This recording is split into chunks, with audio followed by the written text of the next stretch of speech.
పరమేశ్వర స్వరూపైన సభకి నమస్కారం.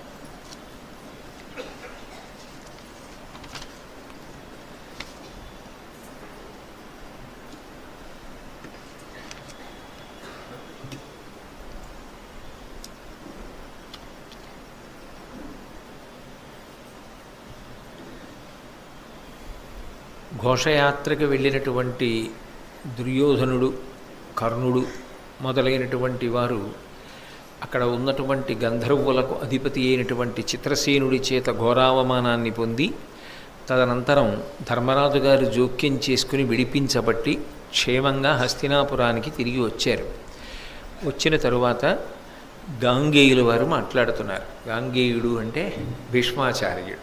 భీష్మాచార్యుల వారు అంటారు, హితులై పెద్దలు బుద్ధి చెప్పగా క్రియాహీనుండవై త్రోచిపోయితి దుష్టాత్ముల కూడి దానికి ఫలం బిట్లయ్యనో చూచితే గత విద్వేషుండు ధర్మనందనుడు గల్గంబట్టి ఆ పాట దుర్గతికిన్ తప్పితిగాక చిక్కితి కదా గంధర్వుచే ఆజిలోన్. ఒక పెద్ద మనిషి, అనుభవజ్ఞుడు, మన యొక్క హితాన్ని కోరేటటువంటి వాడు ఎటువంటి మాట మాట్లాడతారో భీష్మాచార్యుని యొక్క మాటని బట్టి అర్థమవుతుంది.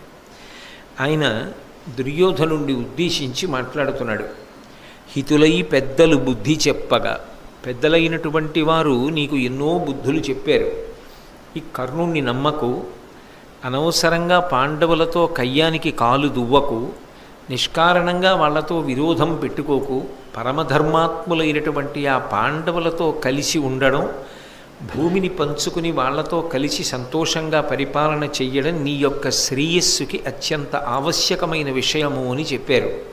కానీ క్రియాహీనుండవై త్రోచిపోయితి దుష్టాత్ముల కూడి, కానీ నువ్వు అలా చెయ్యలేదు సరిగదా, పాండవుల్ని అరణ్యవాసానికి పంపించి ఎందుకు వాళ్ళని అవమానించడానికి వెడతావు అని చెప్పినా కూడా ఎవరి మాట వినకుండా ఇదిగో ఈ కర్ణాదులను నమ్మి వీళ్లతో కలిసి ఏదో పాండవుల్ని అవమానం చేద్దామన్న ఉద్దేశ్యంతో ఘోషయాత్రకు వెళ్ళావు. దానికి ఫలం బిట్లయ్యనో చూచితే, దానికి ఫలితం ఎంత ఘోరావమానాన్ని పొందావో చూశావు కదా. అవమానం పొందడం కాదు, నిజానికి నీ ప్రాణమే పోవాలి. కానీ గత విద్వేషుండు, ఎంత గంభీరమైన మాట మాట్లాడాడు. అది పెద్దరికం అంటే, భీష్ముడి పెద్దరికము అంటే అది. గత విద్వేషుండు, నిజంగా ధర్మరాజు గారే మనసులో పెట్టుకోవాలి అంటే నువ్వు చేసినటువంటి అన్యాయాలకి, నువ్వు చేసినటువంటి కుట్రలకి ఇది మంచి అవకాశము అని చేతికి మట్టి అంటుకోకుండా, తనకి అపకీర్తి రాకుండా నువ్వు హతుడవైపోతావని ఆయన ఏమీ చెయ్యకుండా ఊరుకోవచ్చు. కానీ ధర్మరాజు యొక్క గొప్పతనం అంతా ఎక్కడుందో తెలుసా? తాను ఉపకారం చెయ్యవలసిన సందర్భంలో ఉపకారం చెయ్యడానికి కావలసినటువంటి ప్రాతిపదికని ఆలోచించాడు తప్ప ఉపకారమును చెయ్యకుండా విస్మరించడానికి కావలసినటువంటి పాత పగలను గుర్తు తెచ్చుకోలేదు. అది వ్యక్తిత్వం అంటే. ఒకరికి ఉపకారం చెయ్యవలసి వచ్చిందనుకోండి, సాధారణంగా మనసుకుండే లక్షణం ఏమిటంటే గతంలో వాళ్ళు మనకి ఉపకారం చెయ్యగలిగి చెయ్యకపోయినా, వాళ్ళు మనకి ప్రయత్నపూర్వక అపకారం చేసిన ఆ విషయాన్ని ముందు జ్ఞాపకం చేస్తుంది. అప్పుడు నువ్వు ఆపదలో ఉన్నప్పుడు ఏం చేశారు, నీకు ఎన్ని కష్టాలు రావడానికి వాళ్ళు కారణమయ్యారు, నువ్వెందుకు చెయ్యాలి, అనుభవించని, అది మనసు యొక్క లక్షణం. కానీ ఆయన ధర్మరాజు ఎందుకు అయ్యాడంటే, ఆయన అంత గౌరవనీయుడు ఎందుకయ్యాడంటే గత విద్వేషుండు. ఒక్క మాట వెయ్యడంలో భీష్ముని యొక్క గొప్పతనం పైకొస్తుంది. మనసుకుండేటటువంటి సహజమైనటువంటి రాగద్వేషములను తన యొక్క ధార్మిక నిష్ఠ చేత గెలిచాడు. మనం జ్ఞాతులం, బయట వాళ్ళు వచ్చి యుద్ధం చేసినప్పుడు మనం 105 అంతేకాని చూస్తూ చూస్తూ సోదరుడికి ఆపద కలిగితే ఊరుకుంటామా? కాబట్టి భీమార్జునులు ఇద్దరు యుద్ధానికి వెళ్ళవలసిందే అన్నాడు. అంతటి మహానుభావుడు. ఆయనని అవమానించాలనుకున్నావు, ఆయనని అన్నగారిగా అంగీకరించడానికి నీ మనసు రాలేదు, ఆయనకి భూమిని ఇచ్చి రాజ్య పరిపాలన చేసుకోవడానికి నీకు మనసు అంగీకరించలేదు. ఎక్కడి ధర్మరాజు? మనసులోకి స్మరించవలసినటువంటి పగని కూడా స్మరించనటువంటి వాడు. పైగా నువ్వు ఎదురుగుండా కనపడితే జ్ఞాపకం రావలసింది ఏదైనా ఉంటే కక్షే. కానీ నీకు ఇంత అవమానం జరుగుతోందని తెలిసి కక్ష విడిచిపెట్టాడు. ఎంత ఉత్కృష్టమైనటువంటి శీల వైభవం! ఆ ఒక్క మాటని ఆధారం చేసుకుని మీరు ఎంతసేపు అయినా మాట్లాడచ్చు. అర్థం చేసుకునేవాడికైతే ఈ ఒక్క మాట చాలు. గత విద్వేషుండు ధర్మనందనుడు గల్గంబట్టి, అక్కడ ఉన్నాడు కాబట్టి ధర్మరాజు. ఆయన నువ్వు వచ్చావని తెలుసుకుని అసహ్యం వేసి వేరే వనానికి వెళ్ళిపోయి ఉండుంటే నీ బతుకేమయ్యేది? ఆయన అక్కడ ఉన్నాడు కాబట్టి నువ్వు బతికావు. ఆయన ఉండడమే నువ్వు బతకడానికి కారణమైతే ఆయనతో సఖ్యాన్ని నిలబెట్టుకుంటే నువ్వేమవుతావు? అది హెచ్చరిక. కానీ నీకు అది అక్కర్లేదు. కాబట్టి ధర్మనందనుడు గల్గంబట్టి ఆ పాట దుర్గతికిన్ తప్పితిగాక. ఏమో ఎంత దారుణమైన పరిస్థితికి నువ్వు వెళ్ళిపోవాలో ఎవరి ఊహకు అందదు. రాణుల్ని కూడా బంధించారు కదా, ఇంకంతకన్నా అవమానం ఏముంటుంది? కాబట్టి అటువంటి దుర్గతికి వెళ్ళవలసినటువంటి వాడివి తప్పించుకోగలిగావు. చిక్కిది కదా గంధర్వులచే ఆజిలోన్. ఆ గంధర్వుల చేత ఆజిలోన్ యుద్ధంలో బంధీకృతుడవయ్యావు కదా. ఆ ధర్మరాజే లేకపోతే ఇప్పుడు నువ్వు ఎక్కడుండేవాడివి? ఆలోచించుకున్నావా? అని నీవులు తమ్ములున్ సతులు నెయ్యురు వైరులచే గృహీతులైపోవగా పారిపోయకడు పొల్లదనంబున సుతపుత్రుడు. ఈ కావరు కష్టచిత్తు అధికంబుగా నమ్ముదు నీవు. వీని బాహావిభవంబు కయ్యమున అక్కడ చూచితే కనులారగన్. ఎంత పెద్ద మాటలు వాడాడో మహానుభావుడు, ఎంత గంభీరంగా మాట్లాడాడో. నీవును తమ్ములు సతులు నెయ్యురు వైరులచే గృహీతులైపోవగా. యుద్ధంలో నిన్ను ఒక్కడే బంధీకృతుణ్ణి చేసి పట్టుకెళ్ళలేదు దుర్యోధన. బాగా గుర్తుపెట్టుకో. నిన్ను పట్టుకున్నారు, నీ తమ్ముళ్ళని పట్టుకున్నారు, నీ భార్యల్ని పట్టుకున్నారు, నీ స్నేహితులందరినీ పట్టుకున్నారు, నీతో వచ్చిన వాళ్ళని. మిమ్మల్ని అందరినీ కలిపి పట్టుకుపోతున్నారు. పట్టుకుపోబడని వాడెవరు? కర్ణుడు ఒక్కడే. ఎందుకు పట్టుకుపోబడవలసిన అవసరాన్ని తప్పించుకోగలిగాడు? మీరేమైపోయినా పర్వాలేదని వదిలిపారిపోయాడు కనుక. కాబట్టి గృహీతులైపోవగ పారిపోయకడు పొల్లదనంబున సుతపుత్రుడు. ఈ కర్ణుడున్నాడే, ఈయన మిమ్మల్ని అందరినీ విడిచిపెట్టి తన త్రోవ తాను చూసుకున్నాడు. ఈయన మీకు స్నేహితుడు, వీడిని నమ్ముతావు నువ్వు. ఈ కావరు, ఈ దుర్మధుడున్నాడే, ఎప్పుడు ఉన్మత్త ప్రలాపం చేస్తూ ఉంటాడు. నేను వాడిని చంపేస్తాను, వీడిని చంపేస్తాను అని అక్కర్లేని ఆశలన్నీ నీకు కల్పించి నిన్ను ఇటువంటి అపకీర్తిని పొందడానికి కావలసినటువంటి సందర్భాన్ని ఏర్పాటు చేసినటువంటి కర్ణుడున్నాడే, అటువంటి కావరు కష్టచిత్తు, ధైర్యం లేనివాడు. యుద్ధం వచ్చినప్పుడు ఇంతమందిని బంధీకృతుల్ని చేసి తీసుకెళ్ళిపోతే నేను ఒక్కడిని ఉండి మాత్రం ప్రయోజనం ఏంటి? విజయమో వీరస్వర్గమో అని ముందుకు రాలేకపోయాడు. అధికంబుగా నమ్ముదు నీవు. ఇటువంటి వాడి మీద బాగా నమ్మకం నీకు, అది దురదృష్టం.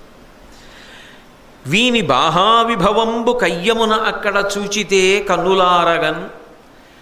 యుద్ధంలో ఇతను ఎంత బాగా నిలబడి చేస్తాడు అన్న విషయాన్ని నువ్వు చూసావుగా, కన్నులారా చూసావుగా. ఇప్పటికైనా నీకు నమ్మకం కలిగిందా? ఎవరిని నమ్మాలో ఎవరిని నమ్మకూడదో, ఎవరి మాట వినాలో ఎవరి మాట వినకూడదో అర్థమైందా? ఆయతబాహులు ఉగ్రబలులు ఆర్యులు పార్థులు వారి భూరి శౌర్యాయుధ నైపుణ క్రియలందు పదారవ పాలు పోలడి వాయుపు రజ్జులాడు అధిప వారల చందము వీని చందమున్నీయడ నిక్కమై తెలిసనే ఖచరేంద్రుల పరిలోపలన్. ఈ కర్ణుణ్ణి తీసుకుని నువ్వు ఘోషయాత్రకు వెళ్ళినప్పుడు అక్కడ ఉన్నటువంటి గంధర్వులతో నీకు యుద్ధం జరిగింది కదా. ఆ జరిగినప్పుడు ఎవరు బలవంతులు ఎవరు బలహీనులు చెప్పవలసిన అవసరం లేకుండా స్పష్టంగా సన్నివేశంలో తేలిపోయిందిగా. కేవలము బలమే కాదు, ఎవరి శీల వైభవం ఎటువంటిది అన్నది కూడా నిరూపణమైపోయిందిగా. ఎవరి స్వభావం ఏమిటి, ఎవరి మనఃప్రవృత్తి ఏమిటి, ఎవరి శౌర్యమేమి, ఎవరి పరాక్రమమేమి, ఎవరి ధర్మమేమి అన్న విషయాలు స్పష్టంగా బయటకు వచ్చేసాయిగా. ఇంకా అసలు వేరొకరు మాట్లాడి చెప్పవలసిన అవసరం ఏమిటి? ఆయతబాహులు, ఉగ్రబలులు, ఆర్యులు, పార్థులు, ఆ పృథా కుంతీదేవి యొక్క కుమారులు ఉన్నారే, వాళ్ళు విశాలమైనటువంటి బాహువులు కలిగినటువంటి వాళ్ళు, దీర్ఘమైన బాహువులు ఉన్నవారు, అద్భుతమైనటువంటి పరాక్రమము కలిగినటువంటి వారు. వాళ్ళు వారి భూరి శౌర్యాయుధ నైపుణ్యక్రియలయందు వాళ్లకున్నటువంటి పరాక్రమంతో పోలిస్తే ఈ కర్ణుడు 16వ పాలు బోలడి వాయుపు రజ్జులాడు. వాళ్లకున్నటువంటి బలం, వాళ్లకున్న పరాక్రమంలో 16వ వంతుకి సరిపోడు ఈ కర్ణుడు. కానీ నోటి దురుసో చాలా విపరీతం. వాళ్ళతో పోలిస్తే మనం ఎంత అన్నది ఒకటి ఉండాలి కదా. లోకంలో సహజంగా ఒకరిని విమర్శ చెయ్యాలన్నా, ఒకరిని నింద చెయ్యాలన్నా ఆయనంతటి వాడు అని అనాలన్నా, అలా అనడానికి మనకున్న సమర్థత ఎంతపాటిది అని ఆలోచించుకోవలసి ఉంటుంది కదా.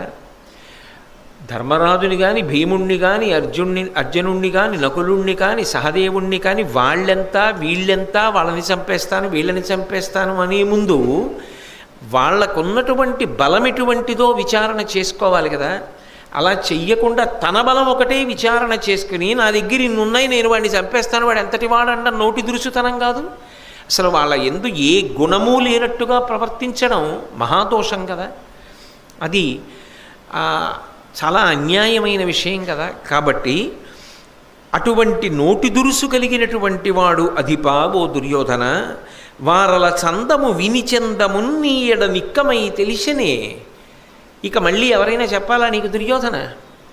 పాండవులు ఎలాంటి వాళ్ళో, కర్ణుడు ఎలాంటి వాడో ఈ జరిగిన సంఘటనల వలన స్పష్టముగా నిరూపణమైపోయింది.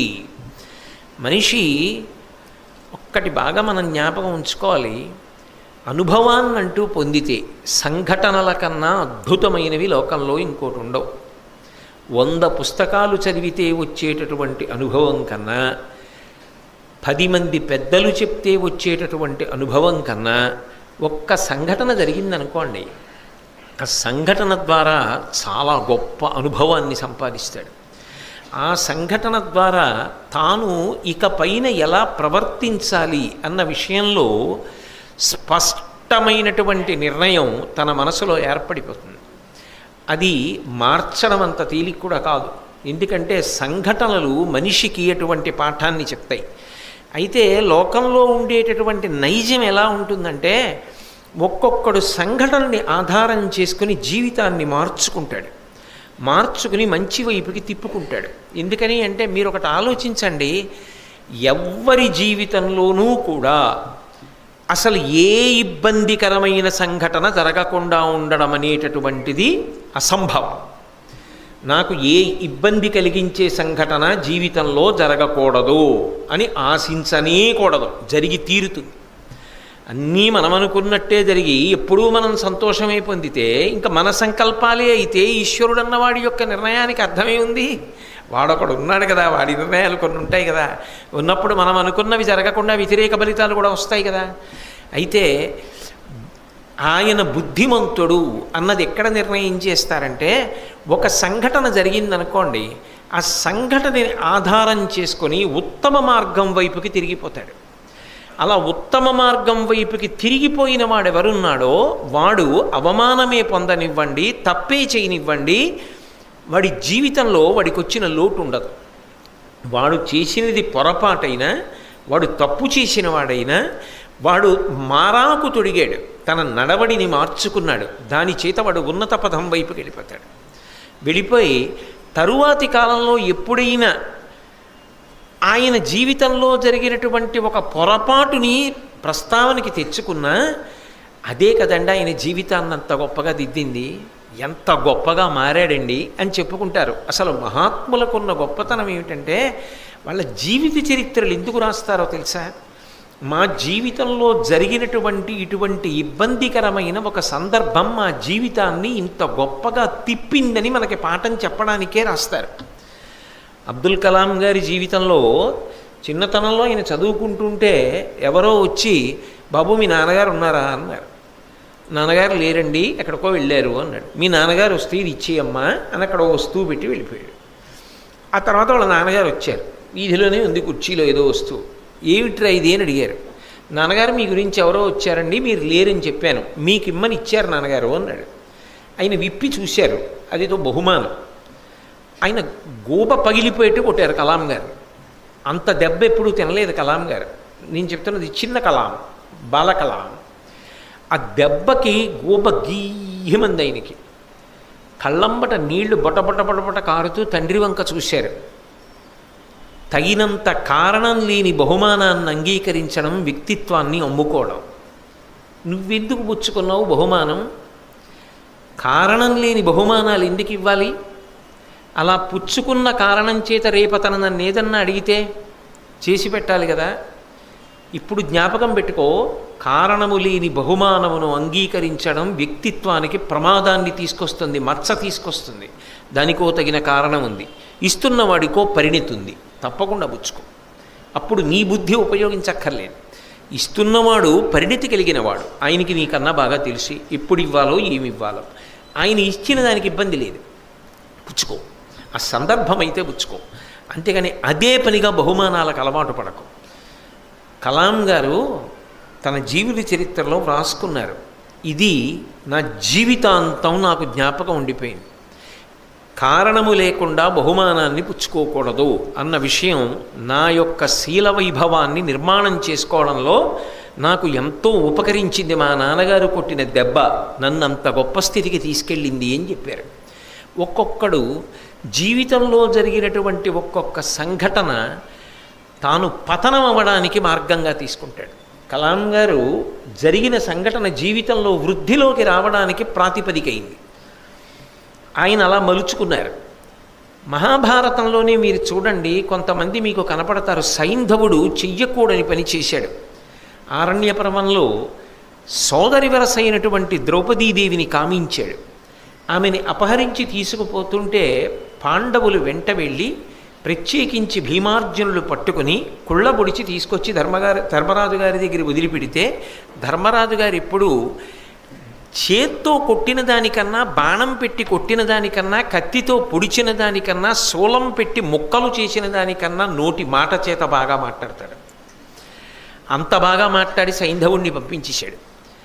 సైంధవుడు జీవితంలో మారాలి అనుకుంటే అదొక గొప్ప అవకాశం. పరమశివుణ్ణి ఉద్దేశించి తపస్సు చేశాడు. శంకరుడు సాక్షాత్కరించాడు. ఇప్పుడు కాదు, జన్మ జన్మాంతరముల యందు నా మనసు అధర్మమును కోరకుండుగాక అన్నాడు అనుకోండి. మహాభారతంలో ఏ స్థితికి వెళ్ళేవాడో సైంధవుడు. కానీ 5 పాండవుల్ని ఓడించగలిగిన శక్తి నాకు ఇమ్మని అడిగాడు. వాళ్ళు నరనారాయణులు, కృష్ణార్జునులు. నేనే ఇచ్చా పాశుపతాస్త్రం, నువ్వెవడివి వాళ్ళని ఓడించడానికి? నీ తరం కాదు. ఒక్కరోజు అర్జునుడిని వినా మిగిలిన 4 ఆపుతావు యుద్ధంలో, అంతే. ఒకరోజు ఓడిస్తావు. అదొక్కటి అడ్డుపెట్టి ఏం చేశాడు? అభిమన్యుణ్ణి చంపేశాడు. అభిమన్యుణ్ణి చంపేసి ఏం చేశాడు? మరునాడు సాయంకాలానికి చచ్చిపోయాడు. కానీ సైంధవుడు చచ్చిపోయాడు. కానీ ఇప్పటికీ ఎవడైనా పనికి అడ్డుపడ్డాడు అనుకోండి, ఏమంటారు? వీడేవాడరా సైంధవుళ్ళు అడ్డుపడ్డాడు అంటారా? అనరా? జరిగిన సంఘటన చేత మార్పు తెచ్చుకునేటటువంటి ప్రయత్నం చెయ్యలేదు. చెయ్యక సైంధవుడు పతనమైపోయాడు. పెద్దలు ఏదైనా ఒక మాట చెప్పినప్పుడు వెంటనే వదిలిపెట్టేయడం కానీ, తిరస్కరించడం కానీ, దాని గురించి ఆలోచించకపోవడం కానీ, జీవితంలో ఎప్పుడైనా ఒక సంఘటన జరిగినప్పుడు ఆ సంఘటన చేత తన మనసులో బాగా విచారణ చేసుకొని తాను చేసుకోవలసిన నిర్ణయాన్ని చేసుకోవడం, తాను ఉండవలసిన విధానాన్ని సక్రమంగా ఉండకపోవడం మంచి పద్ధతి కాదు. తప్పకుండా సంఘటనలు మనిషి జీవితంలో దిద్దడానికి అవకాశం ఇచ్చేటటువంటి సందర్భములుగా మలుచుకున్నవాడెవరుంటాడో వాడు వృద్ధిలోకి వస్తాడు. వాడు దాచక్కర్లేదు కూడా. వాడు త్రికరణ శుద్ధిగా చెప్పుకోవచ్చు. నా జీవితంలో నేను ఒకప్పుడు ఈ పొరపాటు చేశాను. కానీ ఆ పొరపాటు నా జీవితాన్ని దిద్దింది, తర్వాత నేను ఇలా దిద్దుకుని ఇలా అయ్యాను అని చెప్పుకోవచ్చు. గాంధీ గారు వ్రాసుకోవాలా? చిన్నప్పుడు తాను చేసిన దొంగతనం గురించి వ్రాసుకోవాలా? మహాత్ములు ఇప్పుడు తన జీవితంలో చేసిన పొరపాటుని దాచరు. ఒక్కటి జ్ఞాపకం పెట్టుకోండి, ఎక్కడో కోట్ల కోట్ల కోట్ల కోట్ల మందిలో కారణజన్ముడైన ఏ ఒక్కడో తప్ప సాధారణంగా తప్పు చెయ్యని మనుష్యుడు ఉండడు. కానీ తప్పు చేసిన వాడు తప్పు దాచుకుని తప్పు చెయ్యలేదని బూకరించి పాడవడం కన్నా తప్పు చేశానని అంగీకరించి ఆ తప్పు జరగకుండా జాగ్రత్త పడి జీవితానికి మారాకు తొడిగిన వాడు ధన్యజీవి. వాడు జీవితంలో వృద్ధిలోకి వస్తాడు. అది భీష్ముడి ఆర్తి. మహానుభావుడు ఆయన జీవితంలో సంపాదించిన అనుభవం, తన కళ్ళ ముందు తన వంశం పాడైపోకూడదు, కష్టపడి పెంచి పెద్ద చేసినటువంటి పిల్లలు వాళ్ళు వృద్ధిలోకి రావాలని అంత తాపత్రయపడుతున్నాడు, అంత తాపత్రయపడి మాట్లాడుతున్నాడు. కాబట్టి ఎంత గంభీరమైన మాట మాట్లాడాడో చూడండి. మహాభారతంలో ఇవన్నీ మెరుపులు. నాకైతే వ్యక్తిగతంగా అనిపిస్తుంది, అసలు ఇటువంటి పద్యాల గురించి పిల్లల్ని కూర్చోపెట్టి చెప్పాలి. ఈ ఒక్క పద్యాన్ని భారతంలో ఆధారం చేస్తే, పద్యం అంతా అక్కర్లేదండి, ఒక్క పాదం, ఆ ఒక్క పాదం చాలు. వారల చందము వీని చందమున్ నీయడ నిక్కమై తెలిసెనే, అంతే. అందులో పేర్లు లేవు. వారల చందము వీరి చందమున్, వాళ్ళిటువంటి వాళ్ళో వీళ్ళిటువంటి వాళ్ళో నీకు అర్థమైందా? నీకు అర్థం కాకపోతే నీ కర్మ. నీకు అర్థమైందా? నీ ఒళ్ళు నువ్వు దగ్గర పెట్టుకోకపోయిన కాదు, నేను మారను, నేను అలాగే నమ్ముతాను అంటావా? భారతంలో దుర్యోధనుడు ఏమయ్యాడో అదే అవుతావు. నువ్వు మారావా బాగుపడతావు. అందుకే అసలు అక్కడ పేర్లు లేవు. భారత రచనకున్న గొప్పతనం అది. వారల చందము వీరి చందమున్. జీవితంలో సంఘటనలను ఆధారం చేసుకుని జీవితాన్ని దిద్దుకోవడం నేర్చుకో. అదొక్కటి నేర్చుకుంటే చాలు, జీవితం బాగుపడిపోతుంది. కాబట్టి ఒక్కొక్క విషయం చదువుతుంటే ఆశ్చర్యంగా ఉంటుంది. మహాతల్లి ఎంఎస్ సుబ్బలక్ష్మి గారు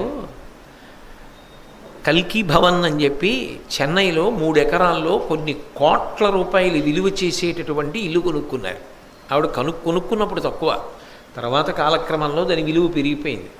కొన్ని కోట్ల రూపాయలు చేస్తుంది ఆ భవంతి. కానీ తదనంతర కాలమునందు ఆవిడికి ఆర్థికంగా అనేక కష్టాలు వచ్చాయి. ఆవిడ భవనం అమ్మేవలసి వచ్చింది.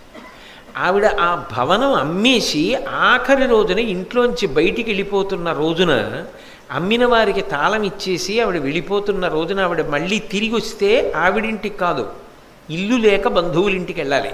ఎవరు? ప్రపంచ ప్రఖ్యాతిగాంచిన తల్లి, సంగీత సామ్రాజ్ఞి.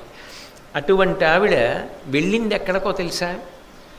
విదేశాలలో కచేరీలు చేసి దేవాలయాలు లేక బయట చిన్న చిన్న గదులలో ఉండిపోయినటువంటి పరమేశ్వరమూర్తులకి దేవాలయాల నిర్మాణాలకే ఆవిడ కచేరీలు ఉచితంగా చేసి డబ్బు సంపాదించడానికి వెళ్ళారు. తన ఇల్లు పోయింది, తనకు ఉండడానికి ఇల్లు లేదు, ఈశ్వరుడికి ఇల్లు కట్టించడానికి. గుళ్ళన్నీ ఈశ్వరుడు ఇల్లు కావు.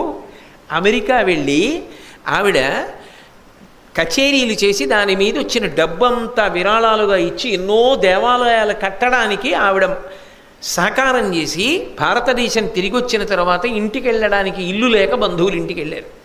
నేను పొద్దున బయలుదేరుతూ ఆవిడతో పంచుకుంటున్నా మా ఇంట్లో, మా ఎంఎస్ సుబ్బలక్ష్మి గారు అంటే అంత గొప్ప ఆవిడ తల్లి అని. కాబట్టి ఒక్కొక్కరి జీవితం అంత గొప్పగా ఉంటుంది.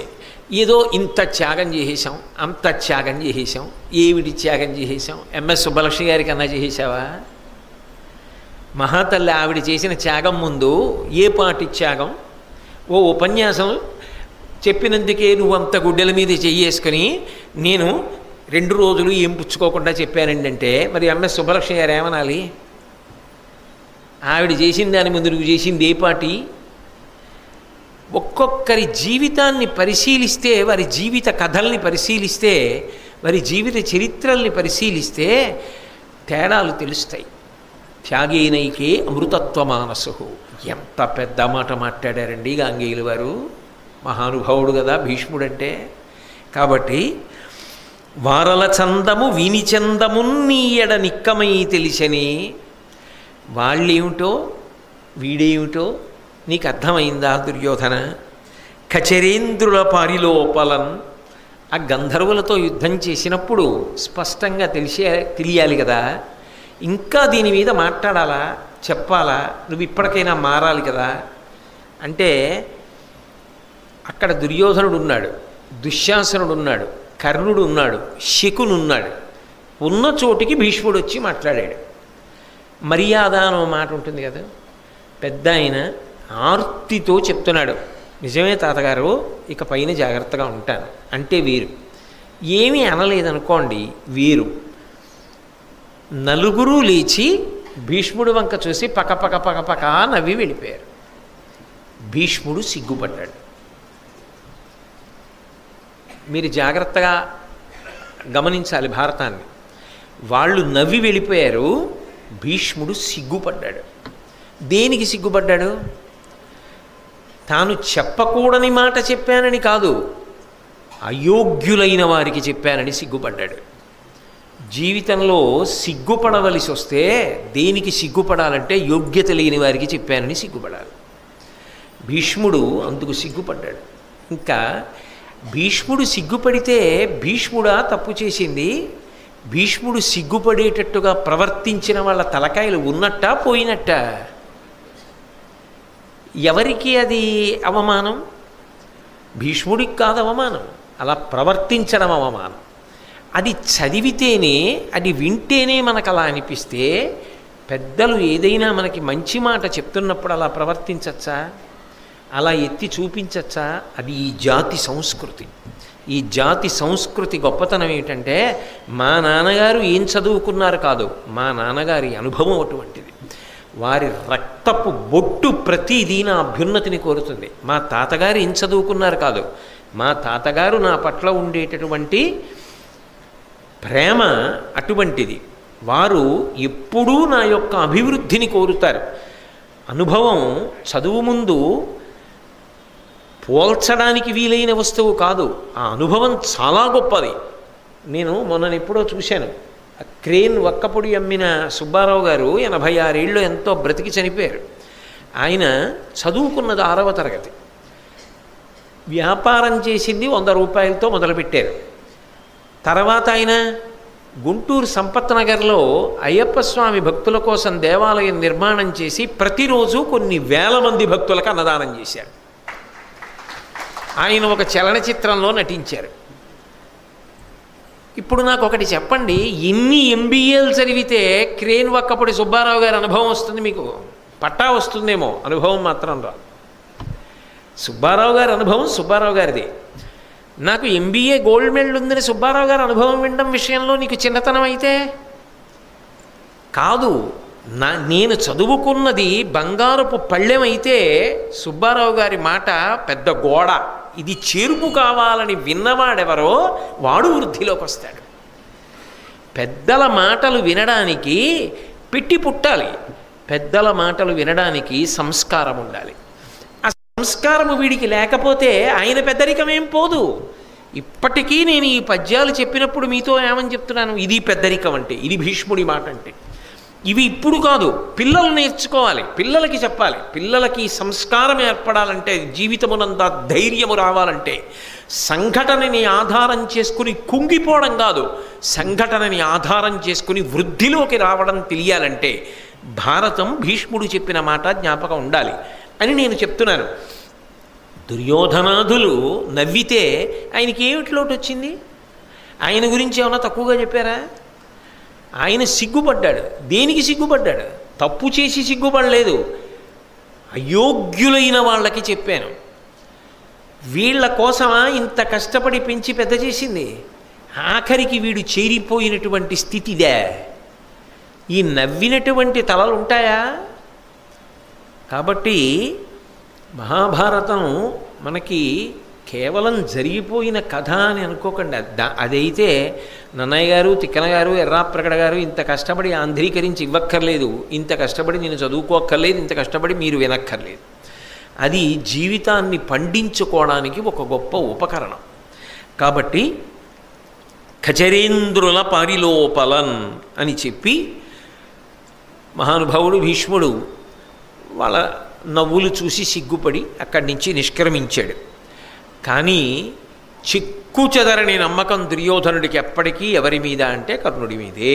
అయితే ఇక్కడ మాత్రం మీరు ఒకటి బాగా జ్ఞాపకం పెట్టుకుంటూ ఉండాలి. అలా అంత నమ్మకం కర్ణుడి మీద పెట్టుకున్నాడు కాబట్టే భారత యుద్ధం జరిగింది. నిజంగా భీష్మాచార్యుల వారి మాటలు చెవికి ఎక్కేసి ఉంటే, మనసుకు ఎక్కేసి ఉంటే భారత యుద్ధం జరుగుతుందా? జరగదు.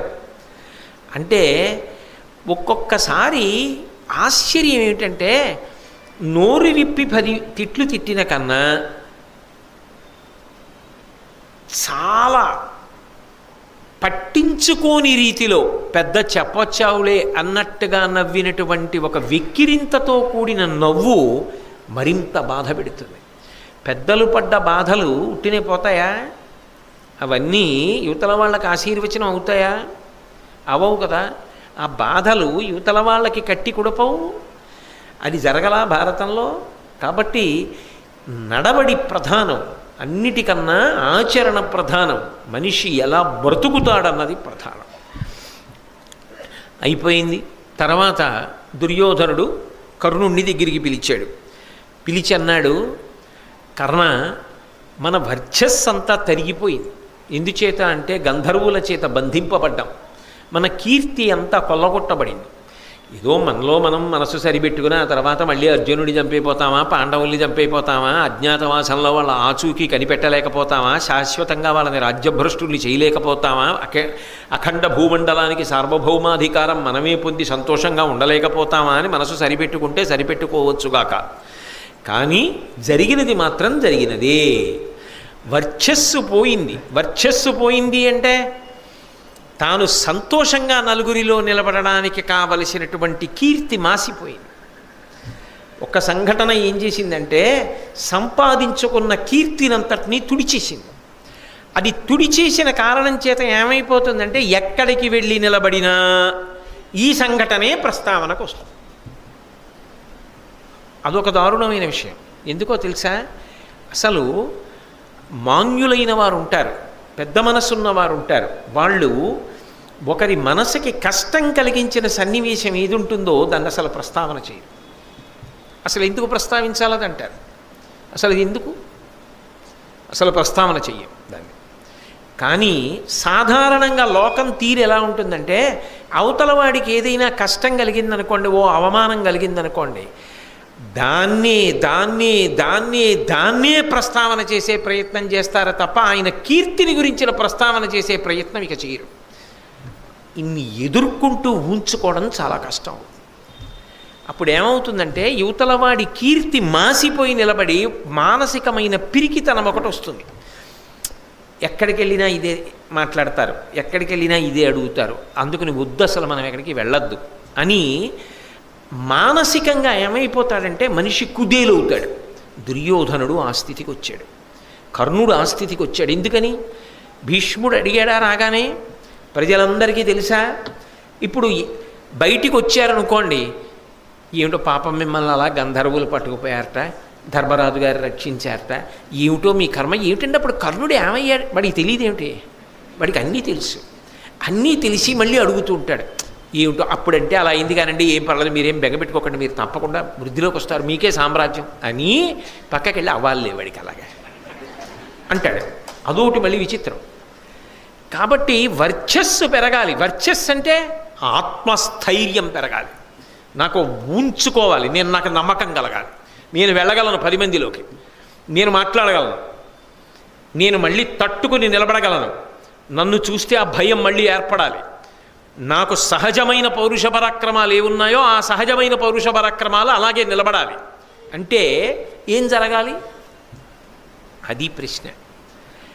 అది నిజానికి ఎవరిని అడగాలి? ఇంటి పెద్ద ఆయన్ని అడగాలి. పరమధర్మాలు తెలిసిన్నవాడు అంపశయ్య మీద పడుకుంటే ఆయన వెళ్ళిపోతే చెప్పేవాడు లేడని ధర్మరాజుని తీసుకొచ్చి కృష్ణుడు చెప్పించాడు. ధర్మరాజు గారు ఇప్పుడు ఆయన ఏం చెప్తాడని లేదు, వెళ్ళి విన్నాడు. ఇంట్లో పెద్ద ఆయన ఉన్నాడు, వీళ్ళకి అక్కర్లేకపోయాడు. ఇక వాళ్ళని ఎవరు బాగు చేయగలరండి? భీష్మాచార్యులు వారు అక్కర్లా, ద్రోణాచార్యులు వారు అక్కర్లా, కృపాచార్యులు వారు అక్కర్లా, అథవా అశ్వత్థామ అక్కర్లా, కన్న తండ్రి ధృతరాష్ట్రుడు అక్కర్లా, కర్ణుడిని అడిగాడు వెళ్ళి. మళ్ళీ వర్చస్సు పెరగాలంటే అన్న మాటకు అర్థం ఏమిటంటే అక్కడ ఏదో తపస్సు చేసి దీప్తి పొందాలి అని కాదు. కర్ణ, అందరూ ఏమంటున్నారు, నువ్వు యుద్ధంలో పారిపోయావు ఇదే మాట కదా? కాదు. అబ్బా, కర్ణుడు ఈ మధ్య ఏం చేశాడో తెలుసా? ఎంత పెద్ద విజయం సాధించాడు! అమ్మో, సామాన్యుడు కాడండో. అదేదో పొరపాటున అలా అయిపోయిందేమో కానీ అమ్మో తక్కువ లెక్క పెట్టడానికి వీల్లేదండో అని మళ్ళీ ప్రజలు నీ గురించి మాట్లాడుకోవాలి. నా గురించి ఏదో గ్రహస్థితి ఎంతటి వాడికి ఏదో వస్తూ ఉంటుంది, అమ్మో సామాన్యుడండి దుర్యోధనుడంటే అని నా గురించి మాట్లాడుకోవాలి. పాతని మర్చిపోవాలి, ఒక కొత్త కీర్తి మనకి రావాలి. దాని చేత మళ్ళీ మనకో సంతోషం రావాలి. మనం కూడా ఏదో చేశాం అన్న ఆనందం రావాలి. దానికి ఏం చేస్తే బాగుంటుందంటావు? ఏం చేస్తే బాగుంటుందంటే మళ్ళీ సంఘటనలు వస్తాయా? రావు. కానీ అనుకరణ అని ఒక మాట ఉంటుంది. కానీ ఏ మాటకైనా ఒకటి మాత్రం నిజం, మంచి విషయంలో అనుకరణ కూడా మంచిది.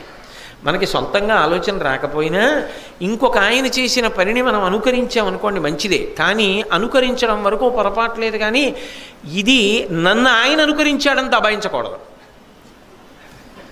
ఆయన చేసింది మనం చేసి నన్ను చూసి ఆయన చేశాడని అనకూడదు. ఆయన చూస్తే ఆయన చేసింది చూసి చాలా గొప్పగా చేశారని ప్రేరణ పొంది నేను చేశానండి అనాలి కదా. ఒక గొప్ప మనస్తత్వశాస్త్రం అండి మహాభారతం అంటే. కానీ మంచి పని విషయంలో దాపరికం లేకుండా కనీసం వాడు చేశాడు నాకు చెయ్యాలనుంది అన్నాడు అనుకోండి, అదైనా చాలు, మంచి పని, ఏం తప్పు లేదు. ఏమన్నా ఆయన అభిషేకం చేశారు నాకు చెయ్యాలనుందండి, మంచిదే, తప్పే ఉంది. ఆయన చేశాడు కాబట్టి ఈయన చేస్తున్నాడంటే వంకెట్టక్కర్లేదు. పోనీ ఆయన చేశాడు కదా, అన్నింటికీ వంకే, అన్నింటికీ తప్పే. అలా అన్నింటికీ తప్పులు పట్టకూడదు. కాబట్టి ఆయన అభిషేకం చేశాడు, ఈయన అభిషేకం చేశాడు. ఆయన 1016 ఇచ్చాడు, ఆయన 1016 ఇచ్చాడు, కనీసం నేను ఈ దాచుకుని ఏం చేస్తానని 116 ఇచ్చానండి అన్నాడు. మంచిదే, ఎంతో కొంత ఇచ్చాడు కదా. మంచిని అనుకరించడాన్ని తప్పు పట్టవలసిన అవసరం లేదు. కానీ ఒక్కటి గుర్తించండి, ధర్మరాజు గారు అక్కడ ఉంది కూడా సద్యస్కందం చేస్తున్నాడు. ధర్మరాజు గారు ఎంత గొప్పవాడైనా నా కోసమని దాచుకోలేదు, రాజసూయాగం చేశాడు. అందుకని ఆలోచన ఏమొచ్చిందంటే, ఎంత కాదన్నా లోపల మాత్రం ఆర్యులను ఎలా ధిక్కరిస్తారండి? పెద్దరికమే కదా. పైకి నోటితో తిట్టినా ఏదో అలా తిడుతున్నాం కానండి, మహానుభావులు వాడు చాలా గొప్పవారండి పాండవులు అనకుండా ఎలా ఉండగలడు? దుర్యోధనుడు మాత్రం సామాన్య శకునల్లా ధృతరాష్ట్రుడి దగ్గరికి వెళ్ళి వాళ్ళందరూ క్రమశిక్షణ కలిగినటువంటి ప్రతాపం ఉన్నవాళ్ళు అనలేదు. అలాగే కర్ణుడితో ఒక మాట అన్నాడు, ధర్మజుడు రాజసూయంబు పేర్మి చేసినంత నుండి అమ్మహితాద్ధరమునయందభిప్రాయమయ్యుండు వందనాకు అమ్మకంబు చేయింపవే అనగనన్ను. కర్ణ, నీ దగ్గర ఓ మాట చెప్తున్నాను. అప్పట్లో ధర్మరాజు గారు రాజసూయం చేశాడు కదా. ఆ రాజసూయం చేసినప్పుడు రాజులందరూ వచ్చి కప్పం కడుతుంటే అంతంత ధనపురాసులు, అన్నెన్ని భోజనాలు, అన్నెన్ని దానాలు, అంతంత పెద్ద పెద్ద క్రతువులు, అగ్రపూజ. అబ్బా, రాజసూయం చేసిన తర్వాత లోకమంతా ధర్మరాజు గారి పేరు మార్మోగిపోయింది కదా. ఎక్కడ చూసినా అబ్బా ఏమి చేశాడండి ధర్మరాజు, ఏం చేశాడండి, ఎంత రాజసూయం చేశాడండి అన్నారు కదా. ధర్మరాజు గారు రాజసూయం చేశాడంటే శత్రువు అన్నవాడు ఉండకూడదు. అందరినీ గెలిచిన వాడైతేనే రాజసూయం చెయ్యాలి.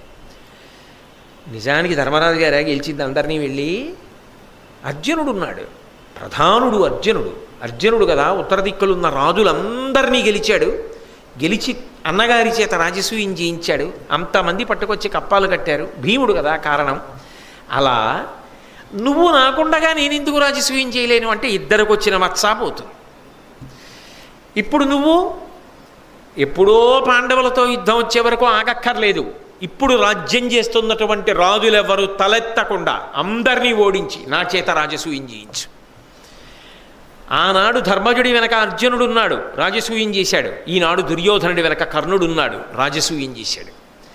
ధర్మజుడి రాజసూయమా దుర్యోధనుడి రాజసూయమా అంటే మనదే గొప్ప అవ్వాలి.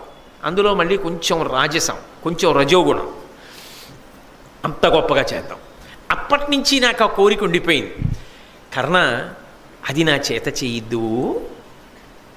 ఎప్పుడైనా ఇలాంటి కోరిక కోరితే మీరు ఒకటి ఆలోచించండి, ఇది నెరవేర్చడానికి నిజానికి యోగ్యుడు కర్ణుడా భీష్ముడా? పెద్దవాడు ఇంటికి తాతగారు భీష్మాచార్యుల వారు ఉన్నారు. ఆయన దగ్గరికి వెళ్ళి, తాతగారు నేను యాగం చేద్దాం అనుకుంటున్నాను తాతగారు అంటే, భీష్ముడు రథం ఎక్కాలా వెళ్ళాలా? భీష్ముడి ఆశీర్వచనంతో జరుగుతోందిట రాజసూయం, దుర్యోధనుడు చేస్తున్నట్ట. అంటే 5 రూపాయలకి అప్పం కట్టేవాడు 50 రూపాయలకి అప్పం కడతాడు. అసలు తలెత్తేవాడు ఉంటాడా? పైగా ఇంటికి ఎంత గౌరవం! తన ఇంటి పెద్దని తాను గౌరవించడం ఎంత గౌరవం! ఊళ్ళో వాళ్ళందరూ ఎంత పెద్దరికం ఇవ్వనివ్వండి, తన ఇంట్లో వాడు ఆయనకి పెద్దరికం ఇవ్వలేదనుకోండి, తోడబుట్టిన తమ్ముడు పెద్దరికం ఇవ్వడు, మా అన్నయ్య వాడి పేరు ఎత్తకండి అన్నాడు అనుకోండి, ఆయనకి గౌరవమా అగౌరవమా వదిలేయండి, కాసేపు దాని సంగతి వదిలిపెట్టండి. కానీ అది ఆయన యందు అభిమానం ఉన్నవాళ్ళు, నిష్పాక్షపాత బుద్ధి ఉన్నవాళ్ళు ఏమంటారు? అదేమిటండి, వటవృక్షం లాంటి వాడు తోడబుట్టినవాడు, ఆయన పేరే ఉండదు, ఆయన ఊసే ఉండదు, ఎందుకండి ఆయనతో అంత దూరంగా ఉంటాడు అంటారా అనరా? నిష్కారణంగా గౌరవం పోయిందా లేదా? ఇంటి గౌరవం పోయిందా లేదా? దానివల్ల ఇంట్లో వాళ్ళ గురించి చర్చిస్తారా చర్చించరా? కర్ణుడి పాప ఎందుకు వెనకాతలా? పైన భీష్ముడు లేడు, భీష్మాచార్యుల వారిని అడిగి ఆయన ఆశీర్వచనంతోనే చేయొచ్చుగా. పోనీ పాపం ఆయన ఏం చేస్తాడండి అంటే, ఆయన యుద్ధం ఎటువంటిదో మీరు చూశారుగా. 10వ రోజు పడ్డాడు, 9 రోజులు గడగడలాడించేశాడు. 3వ రోజు 9వ రోజు కృష్ణుడే రథంలోంచి దిగి చక్రాయుధం పట్టుకోవాల్సి వచ్చింది. వయసుతో సంబంధం ఏమిటి ఆయనకి? ఆయన క్షాత్రం అటువంటిది, ఆయన యొక్క తేజస్సు అటువంటిది, పరాక్రమం అటువంటిది, పైగా ధర్మజ్ఞుడు, సమస్తము తెలిసిన్నవాడు. అటువంటి వాడు ఇంటి పెద్ద. ఆయన పెద్దరికం అక్కర్లేకపోయిందా? కర్ణుడి పెద్దరికం కావలసి వచ్చిందా? వదిలేస్తే భీష్ముడి పెద్దరికం తగ్గిందా? పట్టుకుంటే కర్ణుడి పెద్దరికం పెరుగుతుందా? రహస్యంగా ఏమవుతోంది? ఇద్దరికి వచ్చిన మచ్చమాపుకునే ప్రయత్నం అవుతోంది అనవలసి ఉంటుంది అంతే. మళ్ళీ శీలం దగ్గరికి వచ్చేటప్పటికి, ఆలోచన దగ్గరికి వచ్చేటప్పటికి నువ్వు ఎంతకింతకు వచ్చావు, ఎంత పెద్ద యాగం చేద్దాం అనుకున్నా, అది ఆమోదించి కర్ణుడు ఎంత తప్పు చేస్తున్నట్టు చెప్పాలి కదా. అదేమిటయా భీష్మాచార్యులు వారిని అడుగుదాం రా అనాలి కదా. అడగరు, ఎందుకంటే వాళ్ళ దృష్టిలో భీష్ముడు ఓ ముసలివాడు, పక్షపాతి, అడగక్కర్లేదు. అప్పుడు ఏం చేసి మాత్రం ఏం ఉపయోగం అండి? కాబట్టి నా చేత రాజసూయం చేయించు అన్నాడు. అగుగాక ఏమి, ఇప్పుడు జగతింగల నృపతులెల్ల జనవరా, నీకిమ్ముగ వశవర్తులు కావున తగ ఉద్యోగింపుమిప్పుడు తత్క్రతు విధికిన్. ఓ ఎక్కువ చదువుతాడు కర్ణుడు. ధర్మరాజు గారు రాజసూయం చెయ్యాలి అనుకుంటే, ధర్మరాజు గారికి అందరూ లొంగి ఉన్నవాళ్ళు కారు, అప్పుడు స్వతంత్రులు ఉన్నారు. అర్జునుడు యుద్ధానికి వెళ్ళాడు, యుద్ధానికి వెళ్ళినప్పుడు కూడా ఆయనకి ఎదురు తిరిగి ఆయనతో యుద్ధం చేసిన వాళ్ళు చాలామంది ఉన్నారు. అసలు రాజసూయం చెయ్యాలి కాబట్టి ముందు భీముణ్ణి అర్జునుడిని వెంటబెట్టుకుని వెళ్ళి జరాసంధుడిని చంపించలా కృష్ణ పరమాత్మ? అంతమంది భగదత్తుడు లేడు అర్జునుడితో యుద్ధం చేయడానికి ఆ రోజుల్లో. మరి ఇంతమంది ఎదురు తిరిగి యుద్ధం చేశారు ధర్మరాజు గారు రాజసూయం చేసినప్పుడు. అర్జునుడు వెళ్ళాడు, వెళ్ళి వాళ్ళందరినీ ఓడించి అణిచి అప్పుడు తాను రాజసూయం చేశాడు. నీ విషయంలో అలాంటిదేం లేదే. అసలు భూమండలంలో ఇప్పుడు నీకు ఎదురు తిరగగలిగిన రాజు ఉన్నాడా? ఉంటే కదా నేను వెళ్ళడం యుద్ధానికి. అసలు ఎదురు తిరిగేవాడే లేడు, కాబట్టి నువ్వు రాజసూయం చేయడానికి అభ్యంతరం. ధర్మరాజుకి నీకు పోలికేమిటి అన్నమాట అందులో ఉందా లేదా? అది కర్ణహృదయం. కాబట్టి అసలు తలెత్తేవాడు లేడు. ఒకవేళ తల ఎత్తుతాడా ఎవడైనా? నేనున్నా. అర్జునుడైతే వెళ్ళి యుద్ధం చేసిన తర్వాత తెలిసింది, నేనైతే అంతవరకు అక్కర్లా, నా పేరు చాలు. అది అతిశయం. కాబట్టి తలెత్తేవాడెవడయా నీకు? జగతింకల నృపతులెల్ల జనవరా నీకిమ్ముగ వశవర్తులు కావునా. ఈ జగత్తులో ఉన్నటువంటి రాజులందరూ నీకు వశవర్తులే, ఎదురు తిరగగలిగిన వాడెవరు? కాబట్టి అసలు నీకు ధర్మరాజుకి పోలికేమిటి? ఏ కారణం చేత పాండవుల యొక్క గొప్పతనాన్ని ఒప్పుకోలేడు. పొర్రపాటునైనా సరే దుర్యోధనుడైనా ఎప్పుడైనా ధర్మరాజు గారిలే చెయ్యాలని ఉంది అన్నాడో నీకు ఆయనకి పోలికేమిటని మొదలెడతాడు.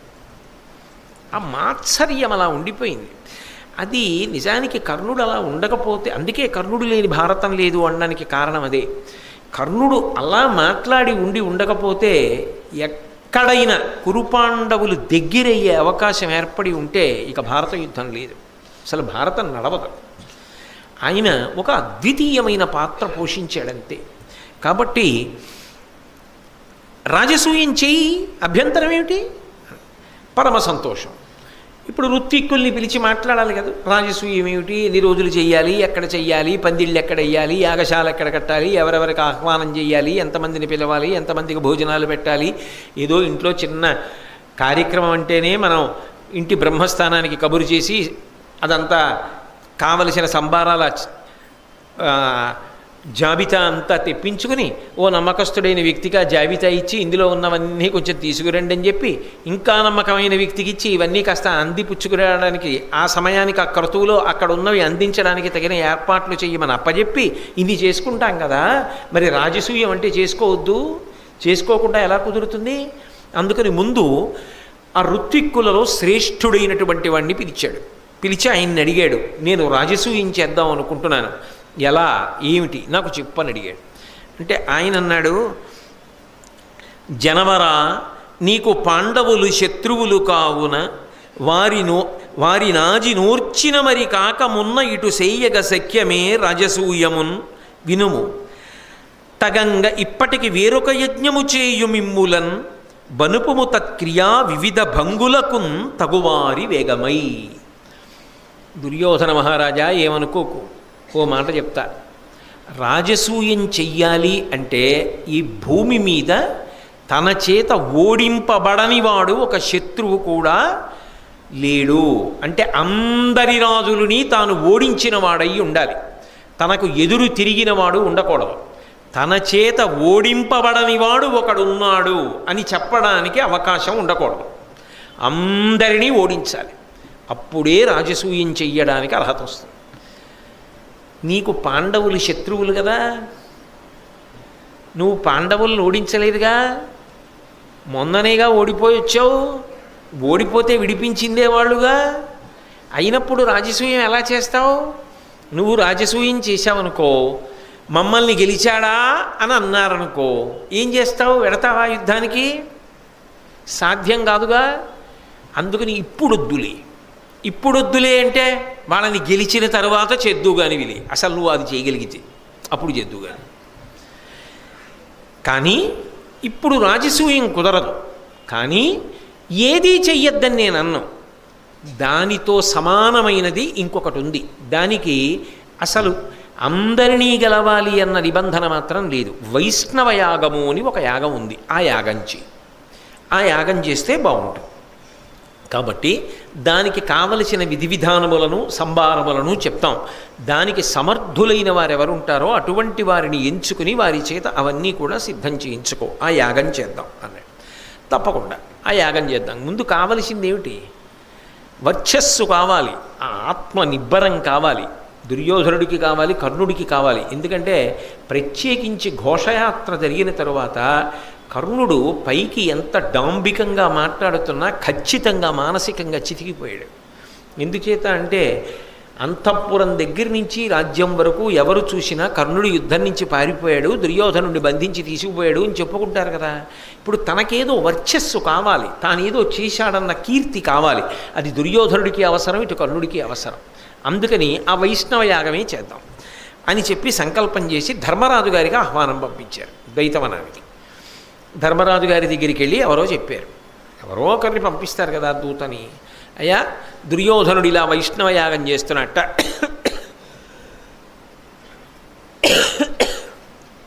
మిమ్మల్ని ఆహ్వానం చేస్తున్నాడు, వచ్చి మిమ్మల్ని కూడా యాగంలో పాలు పంచుకోవలసిందిగా కోరుతున్నాడు. అంటే భీముడు అన్నాడు, ఈ యాగానికి రాం, 13 ఏళ్ళు అయిపోనివ్వండి, 14వ ఏట భారత యుద్ధం అని ఒక గొప్ప యాగం జరుగుతుంది, ఆ యాగంలో వీళ్ళని పశువుల్ని చేసి పారేస్తాం, దానికి వస్తామని చెప్పన్నాడు.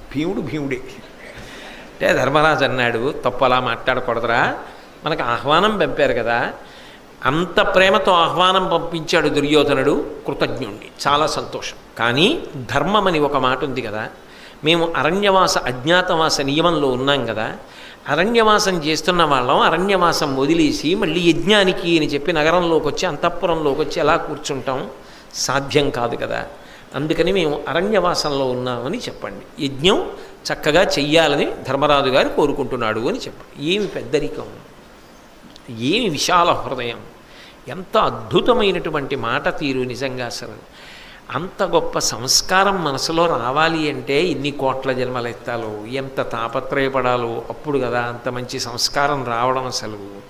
కాబట్టి అలా ధర్మరాజు గారు తిరిగి కబురు చేశాడు. చేసిన తరువాత ఆ వైష్ణవ యాగాన్ని చాలా అద్భుతంగా చేశారు. కొంతమంది అన్నారు, అబ్బా ధర్మరాజు గారి యాగం ఏమిటండి, అసలు దుర్యోధనుడు చేసిన వైష్ణవ యాగం అంత గొప్పదన్నారు. కొంతమంది అన్నారు, అబ్బే ధర్మరాజు గారు చేసినటువంటి యాగంలో ఇది ఏ పాటి అన్నారు. ఇది ఏ పాటి అన్నవాళ్ళు సహజంగానే కొంచెం రహస్యంగా అంటారు. ధర్మరాజుది ఏ పాటి అన్నవాళ్ళు సహజంగా పైకే అంటారు. మీరు బాగా గమనించాలి, ఈ మాట భారతంలో ఉంది, మీరు గమనించాలి. ఎందుకో తెలుసా, ఒక వ్యక్తి అందరి అంగీకారమును పొందలేడు. మీరు చేసిన ఒక పని 100కి 100 మంది చేత అంగీకారమును పొందడం సాధ్యం కాదు.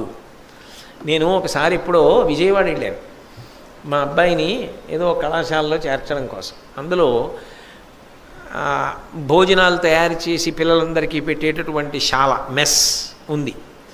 అక్కడ నేను గోడ మీద ఒక పెద్ద బోర్డు చూశాను, దాని మీద ఒక విషయం రాశారు, ఈ ప్రపంచమునందు ఏ వంటవాడు కూడా అందరి రుచులను తీర్చలేడు అని రాశాడు.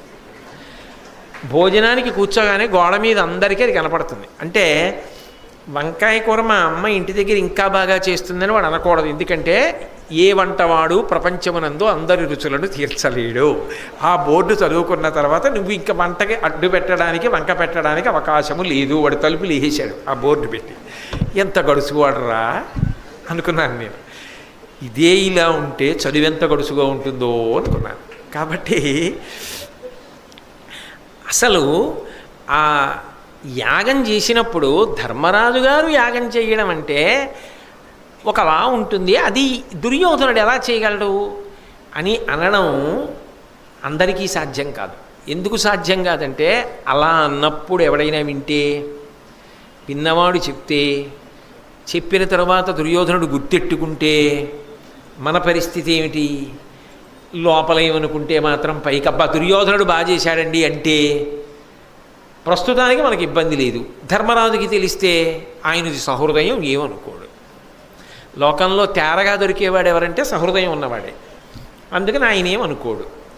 కానీ కొంతమంది సహృదయులు ఉంటారు, ఏమంటే తల తీసేస్తాడా ఏమి ధర్మరాజు గారే అనకుండా ఉండలేని సుమండి అనేవాళ్ళు ఉండకుండా ఉండరు. ఎంత ఎదురొచ్చినా ఆ మాట అనేవాళ్ళు ఉంటారు. అందుకని ఇద్దరు ఉన్నారు సభలో అన్నారు భారతంలో. ఎంత గొప్పగా సమాజం గురించి మాట్లాడారండి. ఇది నీకు జీర్ణమైతే నిన్నెవ్వరూ ఒక్కళ్ళు కూడా అసలు నువ్వు చెప్పిన దాన్ని వ్యతిరేకించకుండా ఉంటారని నువ్వు జీవితంలో ఆశ పెట్టుకోకు. నువ్వు ఏది చేసినా, ఎంత గొప్పగా చేసినా ఒక్కడైనా చేశాళ్ళేద్దు అనేవాడు ఉంటాడని గుర్తుపెట్టుకో తప్ప నీ మనసులో ముందు ఓ కోరిక రానివ్వకు. అందరూ ఆమోదిస్తారు అని అనుకోకు, అది పేరాశ. అలా జరగలేదని నువ్వు కానీ చాలా బాధపడిపోతే రక్తపోటు నీకొస్తుంది తప్ప సమాజానికి రాదు. నువ్వు చెయ్యవలసింది నువ్వు చేస్తున్నావా లేదా అంతవరకే. కర్తవ్యం దైవమాహ్నికం. నీ కర్తవ్యమేమో నువ్వు తెలుసుకుని ఆ కర్తవ్యాన్ని నువ్వు చేసుకెళ్ళిపోతున్నావా? నువ్వు చేసే కర్తవ్యం ఎవరి ప్రీతి కొరకు అంటే ఈశ్వర ప్రీతి కొరకు, అంతే చాలు. ఇది బాగుందన్న వాడికి సంతోషం లేదు, ఇది బాగులేదన్నాడని కుద్దిపోయింది లేదు. రెండు విషయాలు వినం. రెండూ వదిలిపెట్టు, రెండింటినీ ఉమామహేశ్వర పరబ్రహ్మార్పణమస్తు. ఇది విన్నప్పుడు ఈ సమర్థత నిలబడేటట్టుగా నువ్వే అనుగ్రహించాను. అది విన్నప్పుడు వాళ్ళు కూడా సంతోషించేటట్టు చెప్పగలిగిన సమర్థతనిమ్మని ఈశ్వరుణ్ణి ప్రార్థన చేయి. రెండిటికి నువ్వు కర్తవికం. నువ్వు ఎలా ఉన్నావో అలాగే ఉండు. నువ్వు ఇంకొకలా మారిపోవలసిన అవసరం నీకు ఉండకూడదు. అది భారతం నేర్పే పాఠం. అందుకే యాగంలో వాళ్ళు ఏమనుకున్నారో కూడా రాస్తారు. అమాయకులై రాస్తారని అనుకోకూడదు. భారతం జీవితానికి కరదీపిక, పాఠాన్ని నేర్పుతుంది. అందుకే నేను తరచుగా అంటుంటా, ఇంతకన్నా వ్యక్తిత్వ వికాసం ఏముంటుంది? ఇది అర్థమైతే జీవితంలో నిలబడడం వస్తుంది. జీవితంలో నిలబడడం అన్నది రానప్పుడు ఇంకా ఎన్నొచ్చినా ఇబ్బంది. నిలబడడం రావాలి ముందు. నిలబడడం వచ్చేది దేనివల్ల అంటే భారతం, రామాయణం వీటి వల్లే వస్తుంది. కాబట్టి చాలా సంతోషించారు. దుర్యోధనుడు కర్ణుడి దగ్గరికి వచ్చాడు. ఓ కీర్తి వచ్చింది కదా, అబ్బా గొప్ప వైష్ణవ యాగం చేశాడు దుర్యోధనుడు, అంత గొప్ప వైష్ణవ యాగానికి వెనక దన్నుగా కర్ణుడు ఉన్నాడు. ఇప్పుడు ఆ కీర్తి వచ్చింది కదా, అమ్మయ్య వాళ్ళకి వర్చస్సు వచ్చింది, ఒక సంతోషం వచ్చింది, ఒక ధైర్యం వచ్చింది, కాస్త ఊంచుకున్నారు. కానీ ఆ ఋత్విక్ శ్రేష్ఠుణ్ణి పిలిచినప్పుడు ఆయన అన్న మాట మాత్రం కలుక్కు కలుక్కు కలుక్కు కలుక్కు అంటుంటుందా? రాజసూయం ఎందుకు చేయలే? పాండవుల్ని గెలవలేదు కాబట్టి. పాండవుల్ని గెలిచుంటే రాజసూయం జరిగేదిగా. పాండవుల్ని గెలవడానికి అవకాశం రాలేదా ఈ మధ్య? మొన్ననేగా వచ్చింది. నువ్వు గెలవలేదుగా, ఓడిపోయావుగా. గెలిచుంటే రాజసూయం చేద్దునుగా. దుర్యోధనుడు చాలా బాగా జరిగింది కర్ణ అని ఇద్దరే ఉన్నప్పుడంటే కర్ణుడికి మాత్రం కలుక్కుమంటుందా? అందా? అసలు నా మిత్రుడు కోరుకున్నది ఏమిటి? రాజసూయం. ఎందుకు జరగల? నా వల్లే జరగల. అంటే ఆ కోణంలో నువ్వు ఆలోచించినంత కాలం నీకు వర్చస్సు రాదు. నీ కర్తవ్యాన్ని నువ్వు జీర్ణం చేసుకున్నాడు, నీ వర్చస్సు నిలబడుతుంది. కాబట్టి కలుక్కుమంది కర్ణుడికి. ఏమైనా చెప్పు కానీ దుర్యోధన, నువ్వు కోరుకున్నది ఏమిటి? రాజసూయం. చేసిందేమిటి? వైష్ణవయాగం. దేనివల్ల? పాండవుల్ని గెలవలేదు కాబట్టి అని ఆయనే చెప్పాడా? ఎందుకు గెలవలేకపోయావు? నన్ను నమ్ముకున్నావు అర్జునుడి నేను గెలుస్తానని. నేనేం చేయలేకపోయాను కదా.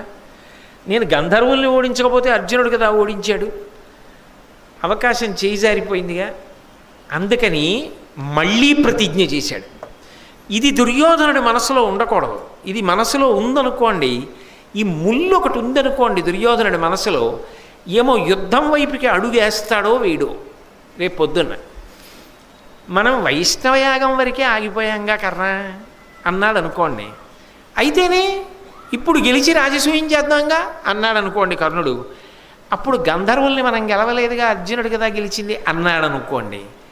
అప్పుడు కర్ణుడికి యుద్ధం వచ్చే అవకాశం ఏది? దేవతాకార్యం ఎలా నెరవేరుతుంది? కర్ణుడు పనిముట్టు కావాలిగా. అందుకని దుర్యోధనుడి మనస్సులో ఆ శంక తీయాలి. ఇత పూర్వం చేయలేదేమిటి ప్రతిజ్ఞ? అర్జునుడిని చంపేస్తానని చేశాడు. కానీ ఈ సందర్భంలో ఇదిగో ఈ ఒక్కటి ఉండకూడదు. రాజసూయం చెయ్యడానికి పాండవులు అడ్డమై వైష్ణవం చేశాడు, వైష్ణవయాగం చేశాడు. కానీ రాజసూయం పాండవులే చేశారు, ధర్మరాజు గారే చేశాడు అన్న బాధ ఉండకూడదు. నువ్వు రాజసూయం చేస్తావు, నేనే చేయిస్తా. అది జరగాలంటే ఏం జరగాలి? పాండవులు మరణించాలి. పాండవులు మరణించాలంటే ధర్మరాజుని, నకులుని, సహదేవుణ్ణి వదిలేయబోయ్. అసలు వదిలేయకూడదు ధర్మరాజు గారిని. ఎందుకో తెలుసా? ఆయన ధర్మమే మిగిలిన నలుగురికి శ్రీరామ రక్ష.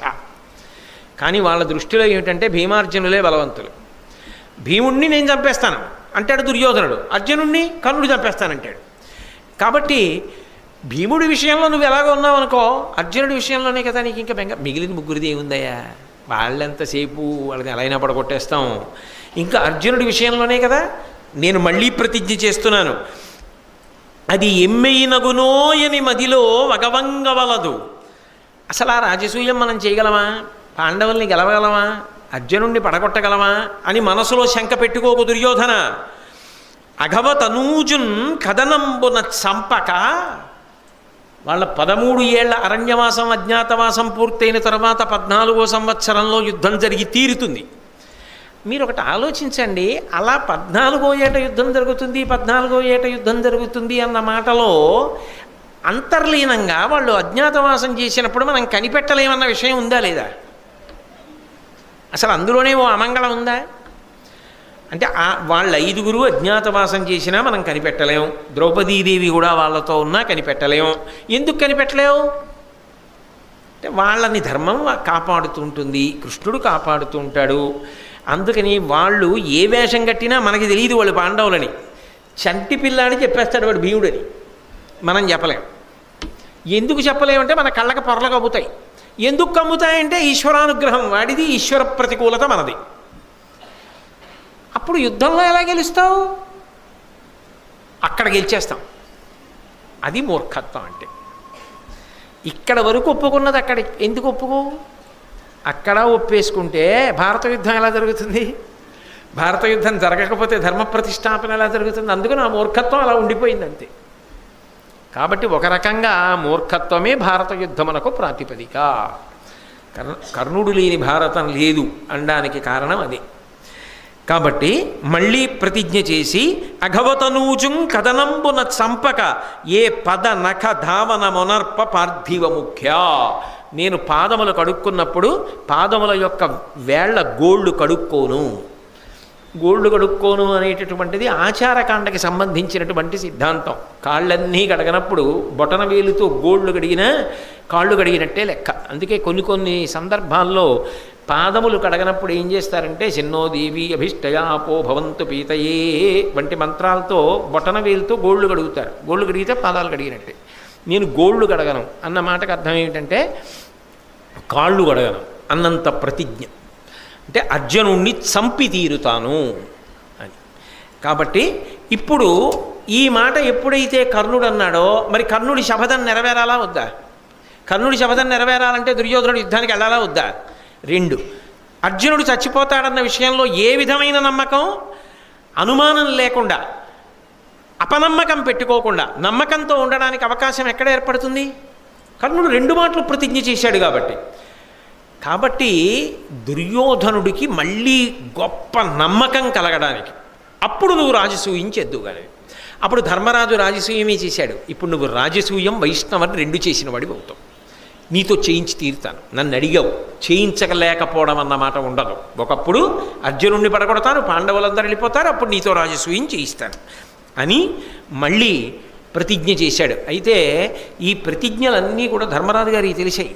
ఆరణ్య పర్వంలో ఆయన అరణ్యవాసంలో ఉండగా తెలిసాయి. యథార్థంగా చెప్పాలంటే ఆయన బెంగబెట్టుకున్నాడు. నిష్పక్షపాతంగా చెప్పాలి అంటే ఆయన బెంగబెట్టుకున్నాడు. ఆయన చెప్పాడు కూడా. యుద్ధ ప్రారంభ సమయమునందు యుద్ధం జరుగుతున్నప్పుడు ఆయన బెంగబెట్టుకున్నాడు. నేను కర్ణుడి గురించి నిద్రలేని రాత్రులు ఎన్నో గడిపాను అని చెప్పాడు. ఎందుకో చెప్పనా, అది పిరికితనమా అని మీరు ఒక ప్రశ్న అడిగితే ఒక మాట చెప్పవలసి ఉంటుంది. ఎప్పుడూ కూడా పరమశత్రువైనా కూడా ఆయన యొక్క బలాన్ని స్తుతించడం యువతల వాడికి గొప్పతనం అవుతుంది. ఎందుకనంటే మీరు ఒకటి ఆలోచించండి, ప్రతి వ్యక్తిలో ఏదో ఒక మంచి గుణం ఉంటుంది. అసలు ఈ వ్యక్తి యందు ఏ మంచి గుణము లేదన్నవాడు లోకమునందు ఉండడు. ఏదో ఒక మంచి గుణం ఉండి తీరుతుంది. ఆ మంచి గుణం మనకు కనపడాలంతే. మహాత్ములైన వారి గొప్పతనం ఏమిటంటే శత్రువు యొక్క పరాక్రమాన్ని కూడా శ్లాఘిస్తారు తప్పించి శత్రువుని వెంటనే చిన్న చేసి మాట్లాడరు. సుందరకాండలో హనుమ రావణాసురుడిని చూశారు. చూసి ఇంత తప్పు చేసిన వాడు కదా అని ప్రథమ దర్శనం రావణాసురుడిని చూడడం, నింద చేయలేదు. చూస్తూనే ఏమన్నారో తెలుసా? అహోరూపమహో ధైర్యమహో సత్వమహోద్యుతి అహో రాక్షసరాజస్య సర్వలక్షణయుక్తత అన్నారు. ఏమి తేజస్సు! రోమకోపములలో కాంతి బయటికి కొడుతోంది. ఎంత తపస్సు చేశాడు! ఇతని ఎందు ఇంత పెద్ద ధర్మలోపం లేకపోతే 3 లోకములను నిలబెట్టగలిగిన వాడు కదా, పరిపాలించగలిగిన శక్తి కలిగిన వాడు కదా అన్నారు. మహాత్ములు శత్రువు యందు కూడా గుణములను కీర్తన చేస్తారు తప్ప కేవలము తప్పు పట్టుకుని అవతలవాణ్ణి పాడు చేసే ప్రయత్నమో తక్కువ చేసే ప్రయత్నమో చేయరు. మీరు మహాభారతాన్ని జాగ్రత్తగా పరిశీలన చేస్తే అసలు ఆ దృష్టికోణం కొంతమందిలో ఎలా ఉంటుందో మీకు కనపడుతుంది. అందుకే ధర్మరాజు గారు కర్ణుడి గురించి ఆలోచించేవాడు. ఏం సామాన్యుడు కాడు. సహజ కవచం ఉన్నది, సహజ కుండలములు ఉన్నాయి. కవచ కుండలములు సహజమైనంత కాలము వాణ్ణి ఓడించగలిగిన వాడు ఉండడు. కాబట్టి కర్ణుణ్ణి ఓడించలేదు. ఎలా? అనేక రాత్రులు నేను నిద్రపోలేదు అని ధర్మరాజు గారు స్వయంగా చెప్పుకున్నాడు. అది ఆరోగ్యవంతమైనటువంటి ఆలోచన విధానం. అదే భీష్ముడు ఎత్తి పొడిచాడు తప్ప ఈ దురుసుతనం, నోటి దురుసుతనం మంచిది కాదు. అవతలవాడి శక్తియుక్తులేమిటో పరాక్రమం ఏమిటో తెలుసుకోకుండా అస్తమానం వాడెంత చంపవతల పారేస్తాను, వాడెంత చంపవతల పారేస్తానని అనకూడదు. కర్ణుడు ఇన్ని మాటలు ఓడిపోయి అదే మాట అంటున్నాడు. ఇది నోటి దురుసుతనం అన్నాడు. అది పెద్దరికం అంటే. ధర్మరాజు గారు బెంగ పెట్టుకున్నాడంటే దానికి అనేకమైన కారణాలు ఉన్నాయి. నిజంగా కర్ణుడు అసామాన్యమైనటువంటి వీరుడు. కర్ణుడిలాంటి వీరుడు మహాభారతంలో కనపడడు. అంత గొప్ప వీరుడు. కర్ణుడికే శాపాలు లేకపోయి ఉంటే, కర్ణుడి యొక్క జన్మ విషయంలో తల్లిదండ్రులు చెప్పవలసిన సమయంలో చెప్పి ఉంటే, కర్ణుడు దాని వలన చేరవలసిన స్థానాన్ని చేరి ఉంటే, కర్ణుడి అంతటి కీర్తివంతుడు, కర్ణుడంతటి పరాక్రమవంతుడు మహాభారతంలో కనపడడు. కానీ రోజు రోజుకి క్షీణించిపోయిన వాడెవరంటే కర్ణుడు. రోజు రోజుకి పెరిగిన వాడెవరంటే అర్జునుడు. అధర్మం వైపు ఉండడంలో క్షీణించాడు కర్ణుడు, ధర్మం వైపు ఉండడంలో పెరిగాడు భగవంతుడి ప్రాపున కృష్ణుడి పక్కన అర్జునుడు. అది ప్రధానమైన భేదమైంది తప్ప కర్ణుడు తక్కువవాడనో కేవలము దుర్గుణములు కలిగిన వాడనో పరాక్రమం లేనివాడనో సిద్ధాంతం చేయడం మాత్రం సాధ్యం కాదు. ఎందుకనంటే ఆఖరణ నారదుడంతటి వాడు ఒక మాట అన్నాడు శాంతి పర్వంలో. కర్ణుడు మరణించాడు అంటే అర్జున, ధర్మరాజా, ఇన్ని కారణములున్నాయో తెలుసా? ఒక్క కారణం కాదు, ఎన్ని కారణముల చేత మరణించాడో అని పెద్ద జాబితా చదివాడు. ఇన్ని కారణాలకి మరణించాడు. ఇన్ని కారణాలు లేకపోతే కర్ణుడు అవధ్యుడు, ఆయన్ని చంపడం సాధ్యం కాదు. అంతటి ప్రజ్ఞావంతుడు. నేను మీతో ఒక మాట అన్నా, కర్ణుడు దురదృష్టవంతుడు అని.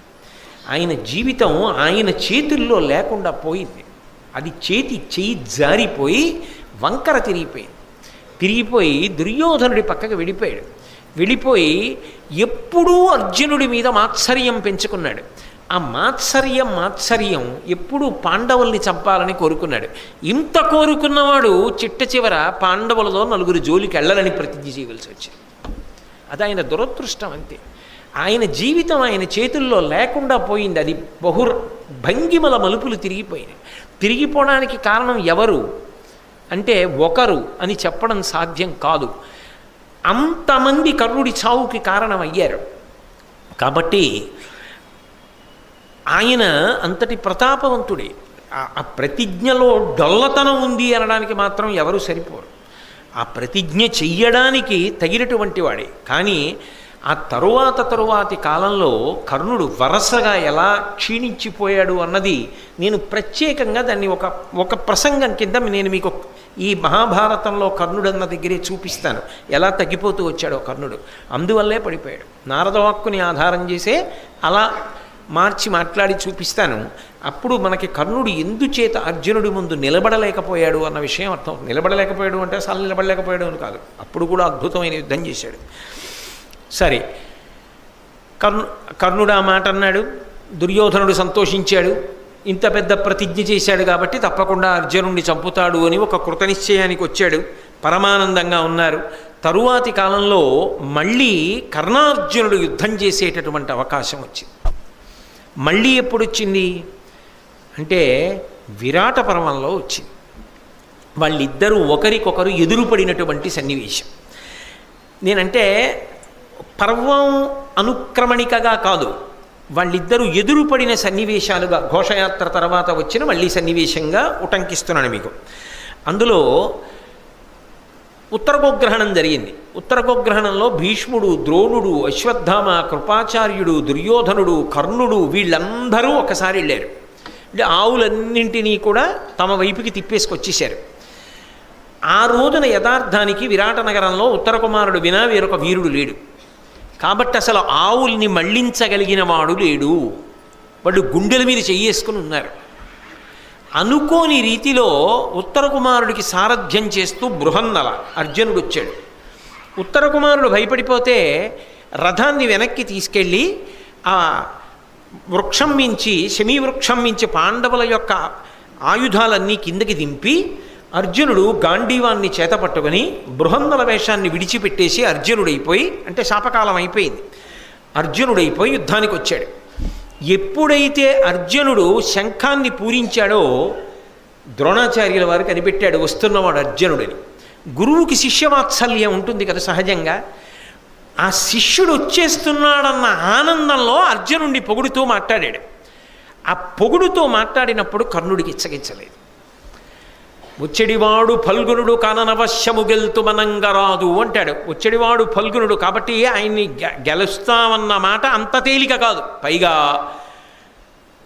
ఆకలితో ఉన్న సింహం గుహలోంచి బయటికి వచ్చినప్పుడు ఎలా ఉంటుందో పగబట్టి ఎప్పుడెప్పుడు బాణాలేద్దామని 13 ఏళ్ల తర్వాత వస్తున్న అర్జునుడిని ఢీకొట్టి ఎదురు నిలవడం సామాన్యం కాదని పరమానందంతో మాట్లాడాడు ద్రోణాచార్యుడు. మాట్లాడితే ఎక్కడ లేని కోపం కర్ణుడికి వచ్చేస్తుంది సహజంగా అని ఊరుకోలేదు. ఒకవేళ నిజంగా వస్తున్నది అర్జునుడే అయితే, ఎందుకనంటే శంఖం వినబడుతోంది, ఆ శంఖధ్వని ఖచ్చితంగా అర్జునుడిదే, పాంచజన్యాన్ని పూరిస్తున్నాడు. అయినప్పుడు వస్తున్నవాడు అర్జునుడైతే అవతల వైపు అర్జునుడు ఒక్కడే అయ్యుండవచ్చుగాక, అది అర్జునుడని తెలిసిన తర్వాత అసలు మన వైపు యుద్ధానికి వెళ్ళగలిగిన వాడు ఇంకొకడు ఉన్నాడని నేను అనుకోవట్లేదు అన్నాడు.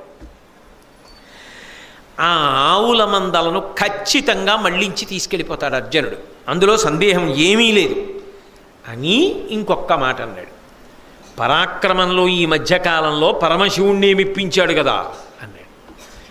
మరి కిరాతార్జునీయం జరిగిందిగా, అందులో అర్జునుణ్ణి మెప్పించాడుగా, కాబట్టి అటువంటి అర్జునుడితో ఎవరు యుద్ధం చేయగలరు అన్నాడు. కస్సం అన్నాడు కర్ణుడు.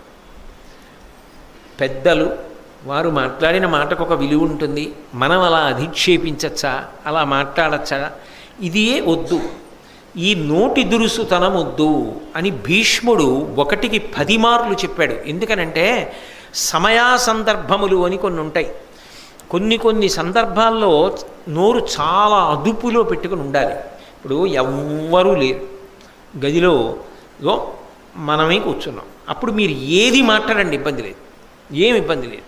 ఎందుకని అంటే అది మన వాళ్ళు అనుకున్న వాళ్ళం కూర్చుని ఉన్నాం, దానికి నియమాలు నిబంధనలు అవేమి ఉండవు, అది మనసు విప్పి మాట్లాడుకోవడానికి అనువైనటువంటి వాతావరణం. కానీ మనం నలుగురం అంటే సాధారణంగా మన నలుగురం అంటాం కదా, 5గురం లేదా 100 మంది కౌరవులు కలిసి యుద్ధానికి వెళ్ళారు, అవతల నుంచి శత్రువు వస్తున్నాడు.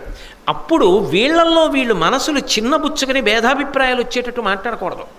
అలా వీళ్ళల్లో వీళ్ళకే భేదాభిప్రాయాలు వచ్చాయనుకోండి, అవతలవాడు ఇరుకున పడినప్పుడు ఇవతలవాడు రక్షించాడు, ఇప్పటిదాకా నన్ను చిన్నబుచ్చాడుగా పని తెలుస్తుందని ఊరుకుంటాడు, అప్పుడు శత్రువుకు అప్పచెప్తారు ఆహారం కింద. అందుకని అస్సలు డొల్లతనం ఏర్పడేటటువంటి ప్రశ్న తేకూడదు. మీరు చూడండి, యాపిల్ పండు నవనవలాడుతూ ఎర్రగా చింత నిప్పులో ఉంటుంది. మీరు అంత బాగుంది కదా అని యాపిల్ పండును కోశారనుకోండి, లోపల నల్లగా ఉంటుంది. ఏమిటి ఇంత నల్లగా ఉందని మీరు కోస్తూ చూశారనుకోండి, ఎక్కడో కన్నంలో పురుగు ఉంటుంది. ఆ పురుగు ఎక్కడి నుంచి వచ్చిందో తెలుసా మీకు? యాపిల్ పండు పైనుంచి చూస్తే ఇంత పురుగు ఎలా వెళ్ళింది అనుకుంటాం. సూది పెట్టినంత కన్నా ఉంటుంది, అందులోంచి వెళ్ళింది ముందు లోపలికి. అది ఏం చేసిందంటే లోపల ఉన్నటువంటి పండు గుజ్జు తిని అక్కడే మలమూత్రములు విసర్జన చేస్తూ తాను పెరుగుతూ పండును పాడు చేసింది. ఆ పండు కోశాక ఇది మనం తినడానికి పనికిరాదు అని అర్థమవుతుంది. లోపలికి క్రిమి వెళ్ళడానికి పండు అవకాశం ఇచ్చింది, పండు పాడైపోయింది. అందరం కలిసి చెయ్యవలసిన పనిలో ఒకరినొకరు విమర్శించుకోవడం మొట్టమొదట మానేయాలి. అసలు అలా ఒకరినొకరు విమర్శించుకునేటటువంటి స్థితి ప్రారంభమైందనుకోండి, వాళ్ళు తాము ఎవరిని రక్షిద్దామనుకుంటున్నారో వాళ్ళని రక్షించలేరు, గెలవలేరు, చెయ్యవలసిన పని చెయ్యలేరు, సరికదా, చాలా పెద్ద అప్రతిష్ట తెచ్చుకుంటారు. అదే జరుగుతుంది. అవతల అర్జునుడు వచ్చేస్తున్నాడు అని చెప్తుంటే, నిజంగా అర్జునుడు వస్తుంటే అప్పుడు ద్రోణాచార్యుల వారిని నింద చేసి, భీష్మాచార్యుల వారిని నింద చేసి, కృపాచార్యుల వారిని నింద చేస్తే పెద్దాళ్ళందరూ పక్కకు పోయారు అనుకోండి. అయితే నువ్వే చెయ్యి యుద్ధం అన్నారనుకోండి, నిజంగా కర్ణుడు నిలబడతాడా అర్జునుడు ఒక్కడితో? సాధ్యమా? నిలబడలేడు అనడానికి పెద్ద ఉదాహరణ ఏమిటో తెలుసా? గోవుల విషయం. ధర్మం ఎక్కడుంటుందో గోవులు అక్కడ ఉంటాయి. 2, భీష్మాచార్యుల వారు విరాటపర్వంలో ఒక మాట చెప్పాడు. ధర్మరాజు గారు ఉన్నాడు అని గుర్తు ఎందుకు పట్టచ్చో తెలుసా? ధర్మరాజు గారు ఉన్న చోట గోసంపద బాగా ఎక్కువగా ఉంటుంది. ధర్మరాజుకి గోవుకి ఒక అవినాభావ సంబంధం. ధర్మరాజు ఎక్కడ ఉన్నాడో గోవులు అక్కడ ఉంటాయి, అక్కడే విజయం సాధింపబడుతుంది. ధర్మరాజు విరాట నగరంలో విరాటరాజు గారి దగ్గర ఉంటే ఆవుల్ని ధర్మరాజు గారికి దూరంగా హస్తినాపురానికి తరలించుకుపోవడం ఎలా సాధ్యమవుతుంది? వాటిని రక్షించడానికే ధర్మరాజు యుద్ధానికి వెళ్ళాడు, కంకుభట్టు అన్న పేరుతోటే వెళ్ళాడు. అయినప్పుడు ఖచ్చితంగా వచ్చేవాడే గెలుస్తాడు ఆ సందర్భంలో. అయినప్పుడు తొందరపడి ఎందుకు మాట్లాడతావు? భీష్మద్రోణాదులను ఉద్దేశించి ఊరుకోవాలి కదా, సమయ సందర్భములు పాటించాలి కదా. అర్జునుడిని మరి ద్రోణుడు ఎందుకు పొగడాలి అంటారేమో. పరాక్రమవంతుడైన వాడు శత్రువైనా ఆయనలో పరాక్రమాన్ని స్తోత్రం చేయడం తప్పులేదు. ఇందాక నేను హనుమ రావణాసురుడిని మెచ్చుకున్నారని చెప్పలా? అదేమిటండి, హనుమంతటి వారు రావణాసురుడిని మెచ్చుకోవడం ఏమిటండి? సీతమ్మని ఎత్తుకుపోయినవాడు కదా, అలా అనొచ్చా? రాముడికి కోపం రాదా అని ఇలా వేళ్ళు విరుస్తానంటే నీ వేళ్ళు విరుగుతాయి. హనుమకేం తక్కువతనం కాదు అది. శత్రువులో పరాక్రమమైన మెచ్చుకున్నవాడెవరో వాడు ఉదారుడు, అందున శిష్యుడు అనడు మరి ద్రోణుడు. దానికి అంత పొడి చేసుకోవలసిన అవసరం ఏముంది? Don't read issues in between the lines అంటారు. ఇదో అన్ని విషయాల్ని కూడా హ్రస్వదృష్టితో పరిశీలనం చెయ్యకూడదు. కాబట్టి వెంటనే కర్ణుడు అన్నాడు, పాండవ పక్షపాతమున పల్కుదు నోరికి వచ్చినట్లు నిన్నుండొన రామి చేసి ఇది ఒప్పునే కౌరవసేనకెల్ల నొక్కండవ మేటివి ఈ బలము గర్వము కుందుగనిట్లు శత్రుదోశ్చండిమ కొహటించి నిజంబునకు నరుడింత ఎక్కుడే. ఎంత పెద్ద మాటలు నీశాడంటే ద్రోణాచార్యుల వారిని, పాండవ పక్షపాతమున పల్కుదు నోరికి వచ్చినట్లు, నోటికొచ్చినట్టు పాండవ పక్షపాతంతో అర్జునుడిని పొగిడి మాట్లాడుతున్నావు. నిన్నుండమరామి చేసి ఇది ఒప్పునే. ఏమనంటే ఏమంటావు? నిన్నెవరు ఏమనకూడదు. ఎందుకని? మాకు పాఠం చెప్పావు కాబట్టి, గురువుగారు కాబట్టి. నువ్వు మాకు పాఠం చెప్పావు కాబట్టి నువ్వు ఏం మాట్లాడినా మేమేం మాట్లాడకూడదు. నువ్వు మాత్రం శత్రువుల్ని పొగిడి మాట్లాడుతుంటావు. ఏమనంటే గురువుగారిని నిర్దేశించి మాట్లాడడం ఏంటి? గురువుగారికి ఎదురు తిరిగి మాట్లాడడం ఏంటి? ఇదో మాట. అసలు నువ్వు ఇలా మాట్లాడచ్చా? శత్రువుని మాట్లాడతాం పొగుడుతాయేంటి యుద్ధం జరిగే ముందు? ఇది ఒప్పునే కౌరవసేనకెల్ల ఒక్కండవ మేటివి. ఇటు పెద్ద నువ్వు ఒక్కడివేనా వీరుడివి? నువ్వు లేకపోతే యుద్ధం జరగదా? నిజంగా అర్జునుడే వచ్చాడనుకో, నువ్వు లేకపోతే యుద్ధం చేసి మేము అర్జునుడిని గెలవలేమా? ఏడు పెద్ద ఎవరున్నారట ఏటి? నీకు నువ్వు యుద్ధం చేయలేననుకుంటే నువ్వు తప్పుకో, మేము యుద్ధం చేస్తాం. ఎంతంత పెద్ద మాటలు అలా అనొచ్చా? ద్రోణుడి మనసు ఎంత చిన్నబుచ్చుకుంటుంది? ద్రోణుడి మనసు చిన్నబుచ్చుకుంటే అశ్వత్థామ మనసు ఎంత చిన్నబుచ్చుకుంటుంది కొడుకుది. పాఠం చెప్పిన ద్రోణాచార్యుడికి గౌరవం లేకపోతే అంతకు ముందు పాఠం చెప్పిన కృపాచార్యుల వారికి ఏం గౌరవం ఉంటుంది? వీళ్ళకే గౌరవం లేనప్పుడు భీష్మాచార్యుల వారికి ఏముంటుంది? అక్కడ అదే జరిగింది. ద్రోణుణ్ణి ఇలా అవమానించగానే అశ్వత్థామ అవమానింపబడ్డాడు, ఆయనకి అసహ్యం వేసింది. కృపాచార్యుడు అవమానింపబడ్డాడు. ఇవన్నీ ఎందుకు వచ్చాయి? నోటి దురుసొద్దు అని భీష్ముడు చెప్పాడా చెప్పలేదా? ఎన్ని ఇబ్బందులు తీసుకొస్తోంది. ఎందుకు ఆ మాటలు? మాట్లాడద్దు అని భీష్ముడు చెప్పాడా? వెర్రి నవ్వు నవ్వి వెళ్ళిపోయావా? మార్చుకున్నది లేదా? మరి కట్టి కొడపదు. కాబట్టి నిన్నుండవరామి చేసి ఇది ఒప్పునే కౌరవసేనకెల్ల నొక్కండవ మేటివి. నువ్వు ఒక్కడివే గొప్పవాడివా? ఈ బలము గర్వము కుందుగనిట్లు శత్రు దోశ్చండిమ కొహటించితి నిజంబునకు నరుడింత ఎక్కుడే. అర్జునుడే వస్తే అంత గొప్పవాడా? నేను లేనా యువతల? నేనొక్కడిని చాలు అర్జునుడిని పడగొట్టేయడానికి. ఇటో పెద్ద అర్జునుడు వచ్చేస్తున్నాడు అని అంత పెద్ద కంగారు పడిపోయి అలా మాట్లాడతామే. అతడు వచ్చేనేని అస్మచ్చిలీముఖ పాత చలిత హృదయ పద్ము చేసి వెగడుపరిచి యోధవీరులకెల్లా ఉత్సవమనర్తూ బహుదర్పమప్ప. నిజంగా అర్జునుడు వచ్చాడనుకో, నువ్వెందుకు ద్రోణాచార్య పక్కకెళ్ళు? నా వాడి బాణములు ప్రయోగించి అర్జునుడి యొక్క హృదయ పద్మము చిన్నాభిన్నమయ్యేటట్టుగా కొట్టేస్తాను. భయపడి పారిపోతాడు యుద్ధభూమిలోంచి. ఈ చుట్టూ ఉన్న వీరులు ఉన్నారే, అబ్బా కర్ణుడు రా వీరుడంటే అని పొగిడేటట్టు యుద్ధం చేస్తాను. చేస్తే చెయ్యి, లేకపోతే వెళ్ళిపో, అంతేకాని అర్జునుడిని పొగిడి మాట్లాడకు అన్నాడు. సరే, అశ్వత్థామ కోపం వచ్చింది. ఆ తర్వాత కృపాచార్యుడికి కోపం వచ్చింది. ఆ తర్వాత భీష్మాచార్యుడు బాధపడ్డాడు. ఇంతమంది బాధపడ్డారు. దుర్యోధనుడు అన్నాడు, అది కాదు కర్ణ, ఒక్క విషయం ఆలోచించు. ఒకవేళ నిజంగా వచ్చినవాడు అర్జునుడు అనుకో, అంతకన్నా అదృష్టమే ఉంది. అజ్ఞాతవాసం పూర్తవకుండా వచ్చేస్తున్నాడు. అంత అమాయకులు వాళ్ళు.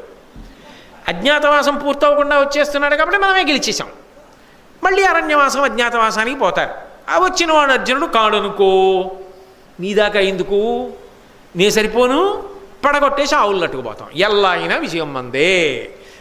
అసలు ఇంకా అంత అతిశయంలో ఉన్నవాడిని ఎవడండి కాపాడగలడు ప్రపంచంలో? ఎలా అయినా విజయం. భీష్ముడు వెంటనే చెప్పాడు, వాళ్ళంత అమాయకులు కాదయా, అధిక మాసాలతో అయిపోయింది వాళ్ళది. అయినా కర్ణుడు వదల్లా. అయినా వదలకుండా ఉద్యోగ పర్వంలో కూడా ఇదే మాట అన్నాడు. అజ్ఞాతవాసం పూర్తవకుండా అర్జునుడు బయటకు వచ్చాడన్నాడు. ఎన్ని మాటలు చెప్పాలి అంటే, తను ఓడిపోయినా అవతల వాడితే తప్పు అంటుంటాడు. అదో విచిత్రం. చూడండి, చిన్నపిల్లలు క్రికెట్ ఆడుతుంటారు. ఆడుతున్నప్పుడు ఏదో తండ్రి బౌలింగ్ చేశాడు. తండ్రి బౌలింగ్ చేస్తే నిజంగా పరిగెత్తుకొచ్చి వేసేస్తాడా? ఉట్టినే అలా చేయి తిప్పి వేశాడు. వాడు అవుట్ అయిపోయాడు. వాడు నేను అవుట్ అవ్వలేదు అని అడుస్తాడు. నువ్వు ఎందుకు అవుట్ అవ్వలేదు అంటే, వాడి దగ్గర అవుట్ అవ్వకపోవడానికి జవాబు ఏమిటో వాడికి తెలియదు. కానీ నేను అవ్వలేదు అంటాడు. అంతే వాడు. నేను అవ్వలేదు, నేనే బ్యాటింగ్ చేస్తానంటాడు. అంత హఠం చేస్తాడు కర్ణుడు. లేకపోతే ఉద్యోగ పర్వంలో భీష్ముడిని ఉద్దేశించి అజ్ఞాతవాసం అవ్వకుండా వచ్చాడు అర్జునుడు అంటాడంతే.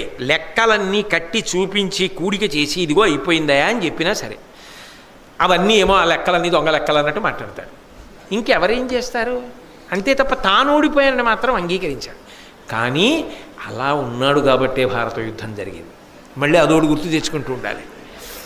కాబట్టి దుర్యోధనుడు అర్జునుడైతే మళ్ళీ అరణ్యవాసం అజ్ఞాతవాసం చేస్తారో, అర్జునుడు కాకపోతే యుద్ధంలో ఓడించేస్తాం, ఆవుల్ని తీసుకుని వెళ్ళిపోతాం, ఎలాగైనా మందే కదా గెలుపు అన్నాడు.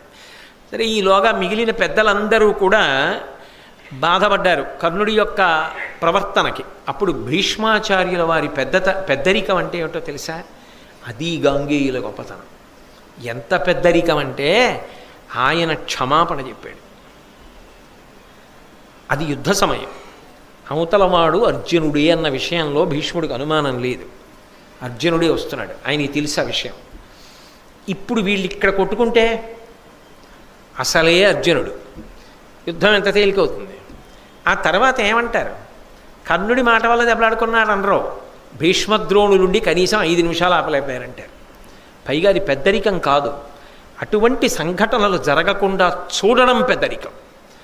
కాబట్టి వెంటనే జోక్యం చేసుకుని కర్ణుడు అలా అనకుండా ఉండవలసింది. కానీ ఏదో ఉత్సాహంలో యుద్ధం చెయ్యాలనేటటువంటి సంతోషంలో అలా అని ఉండవచ్చు. ఏదైనా దీనికి అంతటికీ పెద్దవాణ్ణి నేను కదా, నన్ను క్షమించి మీ అందరూ మనసు ఊరార్చుకుని మళ్ళీ యుద్ధం చేయండి. ఆయనకు అవసరం అండి. అది పెద్దరికం అంటే, అది నిలబెట్టడం సందర్భాన్నంటే అది. అలా ఉండగలిగిన వాడున్నాడే వాడు పెద్దరికం ఉన్నవాడు. అంతేకాని అన్ని వేళలా హఠానికి పోకూడదు. పోకుండా నిలదొక్కుకోవడం పెద్దరికం. అందుకు చెప్పాడు భీష్ముడు క్షమాపణ. లేకపోతే భీష్ముడు చేసిన తప్పేమిటి క్షమాపణ చెప్పడానికి? చెప్పి వెంటనే మీ అంతటి పెద్దవారు ఇంత మాట అనకూడదని చెప్పి ద్రోణుడు, అశ్వత్థామ అందరూ కూడా సిద్ధపడ్డారు. ఆ తర్వాత పోనీ ఊరుకున్నాడా అంటే కర్ణుడు కృపాచార్యుల వారిని అధిక్షేపించాడు. అధిక్షేపించి ఈ కర్ణుడు ఇలాగే అంటుంటాడు, నిజంగా అర్జునుడు వస్తే అంత తేలిక, ఏదో వ్యూహం ఇలా రచించాలి. కృపాచార్యుల వారు ఏదో మాట్లాడితే ఆ కృపుణ్ణి ఉద్దేశించి అన్నాడు, అనిపలికిన సంరంభంబున ఇనసుతుడిట్టులను రిపుల ఎడ చిత్తంబున నీవు ప్రియము కలుగుట గనికని నేను తోడు పిలువగా పతిబేలే. అసలు ఈ దుర్యోధనుడు అనాలి కృపాచార్య. ఎంత అమాయకుడు! ఎప్పుడు శత్రువుల్ని పొగిడేటటువంటి అలవాటున్న మీలాంటి వాళ్ళందరినీ వెనకేసుకొస్తాడేమిటి? అసలు నిన్ను యుద్ధానికి తీసుకురమ్మని ఎవడు చెప్పాడు? నీలాంటి వాడిని యుద్ధానికి తీసుకురాకూడదు. నువ్వు యుద్ధానికి ఎందుకు, నువ్వు ఎక్కడికి వెళ్ళాలో తెలుసా? ఏలినవాని ధనంబులు బాలురు బంధువులు తారు బ్రతికిన దినముల్ వేలారిచి తిండ్రు ఆతని యోలముగని పిదప భీతి ఒదుగుదురాజిన్. రాజుగారు ఇంటి ఆ సంపాదించి పెట్టేవాడు బాగున్నంతకాలం తను తింటాడు, తన బిడ్డలకి పెడతాడు, స్నేహితులకి పెడతాడు, చుట్టాలకి పెడతాడు. పెట్టిన వాడికి ఆపద వచ్చిందనుకోండి వీళ్ళందరూ జారుకుంటారు. నువ్వు అలాంటి వాడివి కృపాచార్య. ఇన్నాళ్ళు చక్కగా తిన్నావు దుర్యోధనుడి దగ్గర, ఇప్పుడు దుర్యోధనుడికి ఆపద వచ్చింది, ఎవడు గెలవగలడు, ఎవడు యుద్ధం చేస్తాడు అర్జునుడితో అంటున్నావు. మీ అందరి జీవితాలు అట్లాంటివి అని కృపాచార్యుడిని అధిక్షేపించి అంతంత మాటలు అనేశాడు. ఆయన చిరంజీవి కృపాచార్యుడు అని ఓ మాట అన్నాడు. జన్నములు చేయునెడ పక్వాన్నంబులు కుడుచుచుండు అధిపతి నిన్నున్ జన్నియ విడిచే రణముతరి మిన్నక కినువడక పొమ్ము మీ గృహమునకున్. ఇక్కడెందుకు కానీ కృపాచార్య, యజ్ఞాలు జరుగుతున్న చోటుకెళ్ళు, మంచి అన్నం పెడతారు, అక్కడ తిని నీ ఇష్టం వచ్చినట్టు తిరిగి. ఆబోతులు వదిలిపెడతారే, రాజుగారు దుర్యోధనుడిని నిన్న అలా వదిలిపెట్టాడు. కాబట్టి నీ ఇష్టం వచ్చినట్టుగా యజ్ఞాలు చేసే దగ్గరికి వెళ్ళి శుభ్రంగా కావలసిన భోజనం చేసి ఇంటికి వెళ్ళి పడుకో. నీకు యుద్ధం ఎందుకు? అర్జునుడిని చూస్తే భయపడిపోతున్నవాడికి. అర్జునుడిని పొగడకూడదు ఎవరు. ఇది అప్పటిది కాదు, ఇప్పటికీ మూర్ఖత్వం కొంతమందిలో ఉండిపోతుంది. మీరు ఎవరినైనా పొగడచ్చు, వాళ్ళు ఎదురుగుండా ఒక్కరిని మాత్రం పొగడకూడదు. చాలామంది నేనే జీవితంలో స్వానుభవంలో చూశాను. వాళ్ళకి ఒకరంటే ఇష్టం ఉండదు. అలా ఇష్టం లేని ఒక్కరిని మీరు పొగిడారనుకోండి, వాళ్ళ ముఖంలో రంగులు మారిపోతాయి. వాళ్ళని పొగడనంతసేపు వాళ్ళు మంచిగా ఉంటారు. వాళ్ళు జీవితంలో ఎంత మారనివ్వండి వీళ్ళు ఒప్పుకోరు, ఇంకంతే, అలాగే ఉంటారు. ఆ పట్టుదలకు అర్థం ఉండదు, అదో మౌఢ్యం అంతే. కర్ణుడు అంతే. అర్జునుడిని పొగడకూడదు. అర్జునుడిని ఎవరైనా పొగిడారనుకోండి, ఆయనకి ఎంత కోపం వస్తుందంటే ఆయన ఏమంటున్నాడో ఆయనే ఆలోచించుకోడు. ఈ నోటి దురుసుతనం వద్దు. ఎప్పుడు చెప్పాడు పెద్ద ఆయన? ఎప్పుడో చెప్పాడు. ఘోషయాత్ర నుంచి తిరిగి వచ్చినప్పుడు చెప్పాడు. ఎక్కిందా తలకి, నవ్వి వెళ్ళిపోయారు. ఇప్పటికీ అదే ధోరణి. వస్తున్నవాడు అర్జునుడు. ఇది వీళ్ళ గొడవలు. ఇంకేం గెలుస్తారు? ఇంట్లో ఇన్ని గొడవలు ఉంటే ఎంత బలవంతులైతే మాత్రం వచ్చేవాడిని గెలవగలిగిన వాడెవరు అని ఏను విల్లొందుకొనిన ఈరేడు భవనములను వడకు నా అలగు బాహు బలము తలపక పలికితి పార్థుడనగా ఎంతవాడు ఒక్క రధికునకింత ఏలా. ఏమిటో అర్జునుడని వెర్రెక్కిపోతున్నారు, భయపడిపోతున్నారు. అలాగా నేను కానీ ధనస్సు చేత్తో పట్టుకున్నానా? అర్జునుడు కాదు, 14 లోకములు వణికిపోతాయి. వణికిపోవడం కాదు, అసలు పార్థుడు అంటే అర్జునుడు ఏమిటి గొప్ప? కేవలం ఒక రధికుడు. అతన్ని పెద్ద లెక్క పెట్టడం ఏమిటి? అంత భయం ఏమిటి మీకు? ఈ మాటలు దుర్యోధనుడికి బాగుంటాయేమో, మిగిలిన వాళ్ళకి బాగుంటాయా? బాగుండవు. మహానుభావుడు భీష్ముడు అప్పుడు క్షమాపణ చెప్పి వీళ్ళందరినీ కలిపి ఇలా చెయ్యకూడదు, ఇలా ప్రవర్తించకూడదని మళ్ళీ అందరి మధ్య స్నేహభావం అంకురించేటట్టు, అందరూ కలగలిసి యుద్ధం చెయ్యడానికి వీలయ్యేటట్టు చేసి చెప్పిన తరువాత మళ్ళీ అందరూ మనసు మార్చుకుని, పెద్దవాడు భీష్ముడే అంత మాట అన్న తర్వాత ఇక మనలో మనం కలహించుకోకూడదు, అందరం ఒక్కటిగా యుద్ధానికి బయలుదేరి పెడదాం, అర్జునుడి అయినా మానసికంగా సిద్ధపడదాం అనుకున్నారు. అర్జునుడు వస్తున్నవాడు అర్జునుడే. అర్జునుడు ఉత్తరుడికి చెప్పవలసి వచ్చింది కర్ణుడి గురించి. ఆ ఉత్తరుడికి తెలియదు ఎవరు కర్ణుడో ఎవరు అర్జునుడో ఏమో తెలియదు. ఆయన ఎవరని అడిగాడు. అద్భుతమైనటువంటి శౌర్యంతో ఉంటాడు కదండి కర్ణుడంటే, మామూలుగా ఉంటాడా? ఆయన ఎవరిని అడిగాడు. అడిగితే ఆ కర్ణుడు ఎవరో చెప్పవలసి వచ్చింది అర్జునుడు.